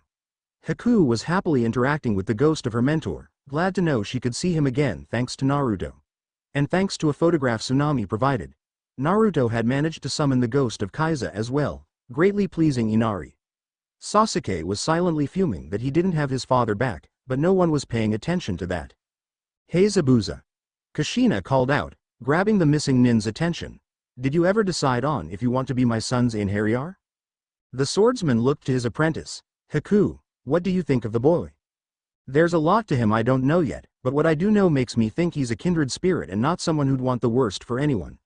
I'm certain that if you found him you'd do for him what you did for me. Plus, I admit his ability to bring you back even if only temporarily has increased his appeal to me. So I'm comfortable in placing my trust in him. Zabuza was glad to hear that. Good. I didn't want to leave until I knew you'd be looked after. I still dislike how suicidal you sound without me to stop you. If you take their offer, you can do more than just look, she pointed out. It would be fun to fight again. All right, I'm in. How do we make it official? You two shake on it. Kushina answered. Zabuza, Haku, and Naruto both looked unconvinced. That's it? What were you expecting? Kushina asked. I don't know, but not that, Zabuza replied. Naruto extended his hand. Good enough for me. Zabuza decided not to complain and extended his own hand. The two hands connected, and this time Zabuza didn't pass through what he was touching. He could feel Naruto's hand, and a surge of warmth spread from his palm to his entire ghostly body. For 2 brief seconds he could also swear he had a seizure as a ghost, something that shouldn't be possible in any sense of the word. Then it stopped, and Zabuza did something he hadn't done since he died. He breathed. Zabuza-sama, you're alive. Haku happily told him, seeing her mentor look flesh and blood again rather than spiritual. She then hugged him to make sure she was not seeing things, and was pleased to feel a real body. Not quite. Minato told the ice wielder. He only looks alive. He's like me, a dead spirit but with the same limitations as a living being. Helps us learn how to fight better when we remember that we can get hurt. Kushina looked to her son. Now Naruto, you can summon him when you need to, just remember the instructions for it. And try not to use the same personal phrase you would use for your father. He nodded and Kushina looked over the adults. Now, why don't we go take care of what's left of Gado's forces and assets? Sounds good to me. Zabuza said, just let me go get my sword. Don't wait up for us. Just behave for our hosts. Kakashi told his students before all the Junin went outside to take care of the loose ends of the mission. Haku looked at Naruto warmly, then surprised him with a hug of his own. Thank you, Naruto. I cannot thank you enough for letting me see Zabuza-sama again, and for saving me from myself on the bridge. I owe you my life. You don't owe me anything, he told her, embarrassed by the close contact. She looked right into his eyes. Yes, I do. I'd be dead if it weren't for you. Not only that, not only do I now get to keep seeing Zabuza-sama, but he gets to be in heaven now thanks to you. How can you say I don't owe you? I was just doing what was right. I don't expect to be rewarded for doing the right thing, he told her. You don't have to expect it to deserve it. I owe you my life and that's final. But, he objected. Just let her have her way, Naruto. Sakura told him, smiling at him since he was so flustered. It'll be easier on you if you do. Okay. But what do you plan to do, Haku-chan? He asked. She smiled, having never been called Chan before but liked it. Simple. I go where you go and help you when you need it. The whiskered blonde pried her off him. Haku, I don't need a tool. I'll be happy to be your friend, but I'm not going to be some sort of master for you. Getting an idea, Haku knelt down and sat submissively. Naruto-sama, how may I please you today? She said, trying not to laugh at his bothered look. Even Sakura wanted to giggle at the act. Don't do that, he said. Do I not satisfy you, Naruto-sama? She asked, faking upset. Haku, you're freaking me out here, he said. Then allow me to make you calm again, she said. Alright Haku, you can stop the act before you give this guy an aneurysm or something, Sakura told the brunette. Smiling, Haku stood up. Alright, but I meant what I said about owing you, Naruto. Everything okay? Tsunami asked as she walked in the room, dressed but with a towel wrapped around her hair. Yeah, but what's with the towel? Naruto asked. I guess with Gado gone the city finally got its hot water back. We can have real baths again instead of scrubbing ourselves with cold water. Really? Sakura asked, and Tsunami nodded. My turn. Hey Sakura-chan, shouldn't we draw straws or something for turns? Naruto asked. Hell no. I haven't had a real bath since we left Konoha. I need this, she shouted, giving everyone, even Sasuke, a look that clearly said, try and stop me. I guess we can wait, Naruto said, hoping to avoid retaliation. Good. Sakura told him just before going to take her first real bath here. Until now the best Tezuna's family could provide were cold baths or water that had to be heated over a fire first. Kushina-sama made a lot of sense today. Sakura told herself as she got into the bathing room. She filled the tub with confirmed warm water then started to take her clothes off. I can't use being a ninja as an excuse for getting things I want.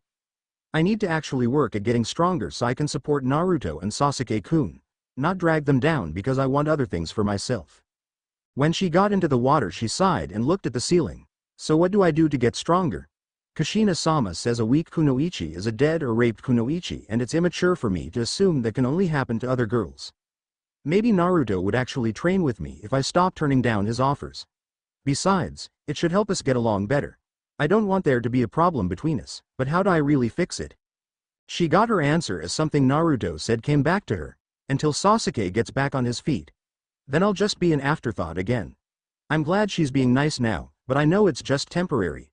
She left her best friend to devote her attention to Sasuke, her best friend. So why wouldn't she do the exact same thing to me? Then the words of Kushina came to her.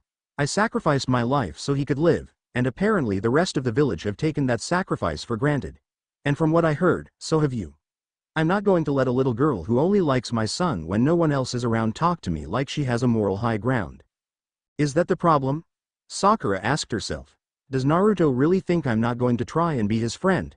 But why would he think that? She found she couldn't finish that thought, then sighed, staring at her reflection in the bathwater. Of course he would, you damn fool. Just look at your past history. You did break things off with Ino, and the one time you were nice to Naruto was when he was tied up in the bell test and needed food, and the only reason you offered your own was because Sasuke-kun did first. If he hadn't, would I have left Naruto to starve? At that question her eyes widened and both hands went to her face, fingertips touching above her eyes while her palms hovered shakily over her cheeks. Dear Kami, what kind of person am I? Would I really have left someone to suffer until someone acted first? She closed her eyes. No, I'm not like that. Of course I'm willing to help others. Then why didn't you? She thought before she stopped herself. Was it really because Kakashi-sensei warned you not to? Or was it because it was Naruto that was hungry? Her mind went silent, but the implications of what she thought made her want to vomit. She withheld the urge and instead huddled into herself as if cold despite the warm water. She also started crying. Team 7 had to stay in Wave for another week to oversee completion of the bridge. Luckily, with Gato gone and any remnants of his operation destroyed by the Junin, construction soared on the project and it easily got finished ahead of schedule. Gato's funds were given back to Wave, though Kakashi made sure some went to pay for their mission. During that time Team 7 had a lot to keep themselves occupied. Naruto was the most busy. He spent virtually every moment he could training with Kushina in his newfound powers. Most of this included Kenjutsu, which Zabuza assisted him in when he was summoned, and improved his taijutsu form greatly. Needless to say, Kushina was quite disgusted with the form someone in Konoha made him learn. With the manner of fighting he did have, the only way Naruto could hit someone was by accident. That wasn't all Naruto was doing. Thanks to summoning the ghost of Kaiza, Naruto got the idea to allow the people of Wave to talk to the spirits of their deceased loved ones. He of course made them swear never to tell anyone outside Wave so enemy villages or ninja wouldn't get the wrong idea, and made clear there were limitations to how he could summon them, but the people agreed to anything as long as he could fulfill his end. Ultimately, almost everyone got to see a deceased father, son, brother, grandfather, uncle, or friend again, even if only for one night. Not every request could be made, but the people of Wave who could give Naruto photos were very grateful to see their loved ones in person one more time. Sasuke's jaw stopped hurting, but he still couldn't speak properly. He made an effort of training away from Naruto, going out of his way to avoid the blonde. Kakashi was worried that Sasuke was jealous he hadn't seen his own father's ghost yet and wouldn't be a team player until he got what he wanted. Sakura surprised Kakashi by being the opposite, always trying to be around Naruto. She actively trained with him when she could and helped him understand things better. There were no cries of idiot or hits to his head. Not to say Sakura thought everything he said or did was smart, but instead of demeaning him she corrected him. Kakashi was glad she was starting to get along with him more. The day came for Team 7 to leave, and it was also the day Kushina had to go back to Sessrumner. But she didn't plan on leaving until the last possible minute. Haku agreed to go with them to Konoha as long as everyone knew she was not to be used as a breeding factory and Naruto would still summon Zabuza on occasion. No one argued. The Konoha Nin and Haku were on the now completed bridge and everyone in Wave was gathered to see them off. Some were asking to see ghosts again, but Naruto told them he had to get going. We cannot thank you all enough for what you've done. Chizuna told the team. Thanks to you, we are free again, and now we have the courage to stand up for ourselves if someone else decides to finish what Gato started. We're glad to help, though next time don't lie about the level of ninja you need. Kakashi told him in good spirit. We won't. Oh, and before you head off, allow us to give one of you a gift. The bridge builder said before looking at Naruto. You boy are the one who reminded us what we should fight for, and you gave us peace of mind regarding those we lost. For that, it was unanimously decided we would name this bridge the Great Naruto Bridge. The blonde was speechless. Really? You don't have to, you know. Hey, my first choice was Super Naruto Bridge, but Great Naruto Bridge won the vote. Super? Naruto repeated. So we should call it the Super Naruto Bridge then? Tazuna asked. Naruto shook his head. No, the other one sounds better. Then the Great Naruto Bridge it is. Feel free to come by and see us again anytime you want. Everyone nodded, but Sakura could tell Naruto still felt unworthy of the praise. Relax, Naruto, this is what you always wanted, right? To be recognized and acknowledged. If you can do that here, then maybe you really can become Hokage someday. He was surprised to hear that, but he smiled at the pinkette. Yeah, you're right. Then he turned to the villagers and gave them a thumbs up. Thanks everyone. When I become Hokage of Konoha, I'll be sure to thank you for this. Haku leaned to Sakura and whispered. Did you mean that, or are you just trying to make him feel better? The end. Thanks for watching. Also remember to subscribe and like this video. See you in the next video.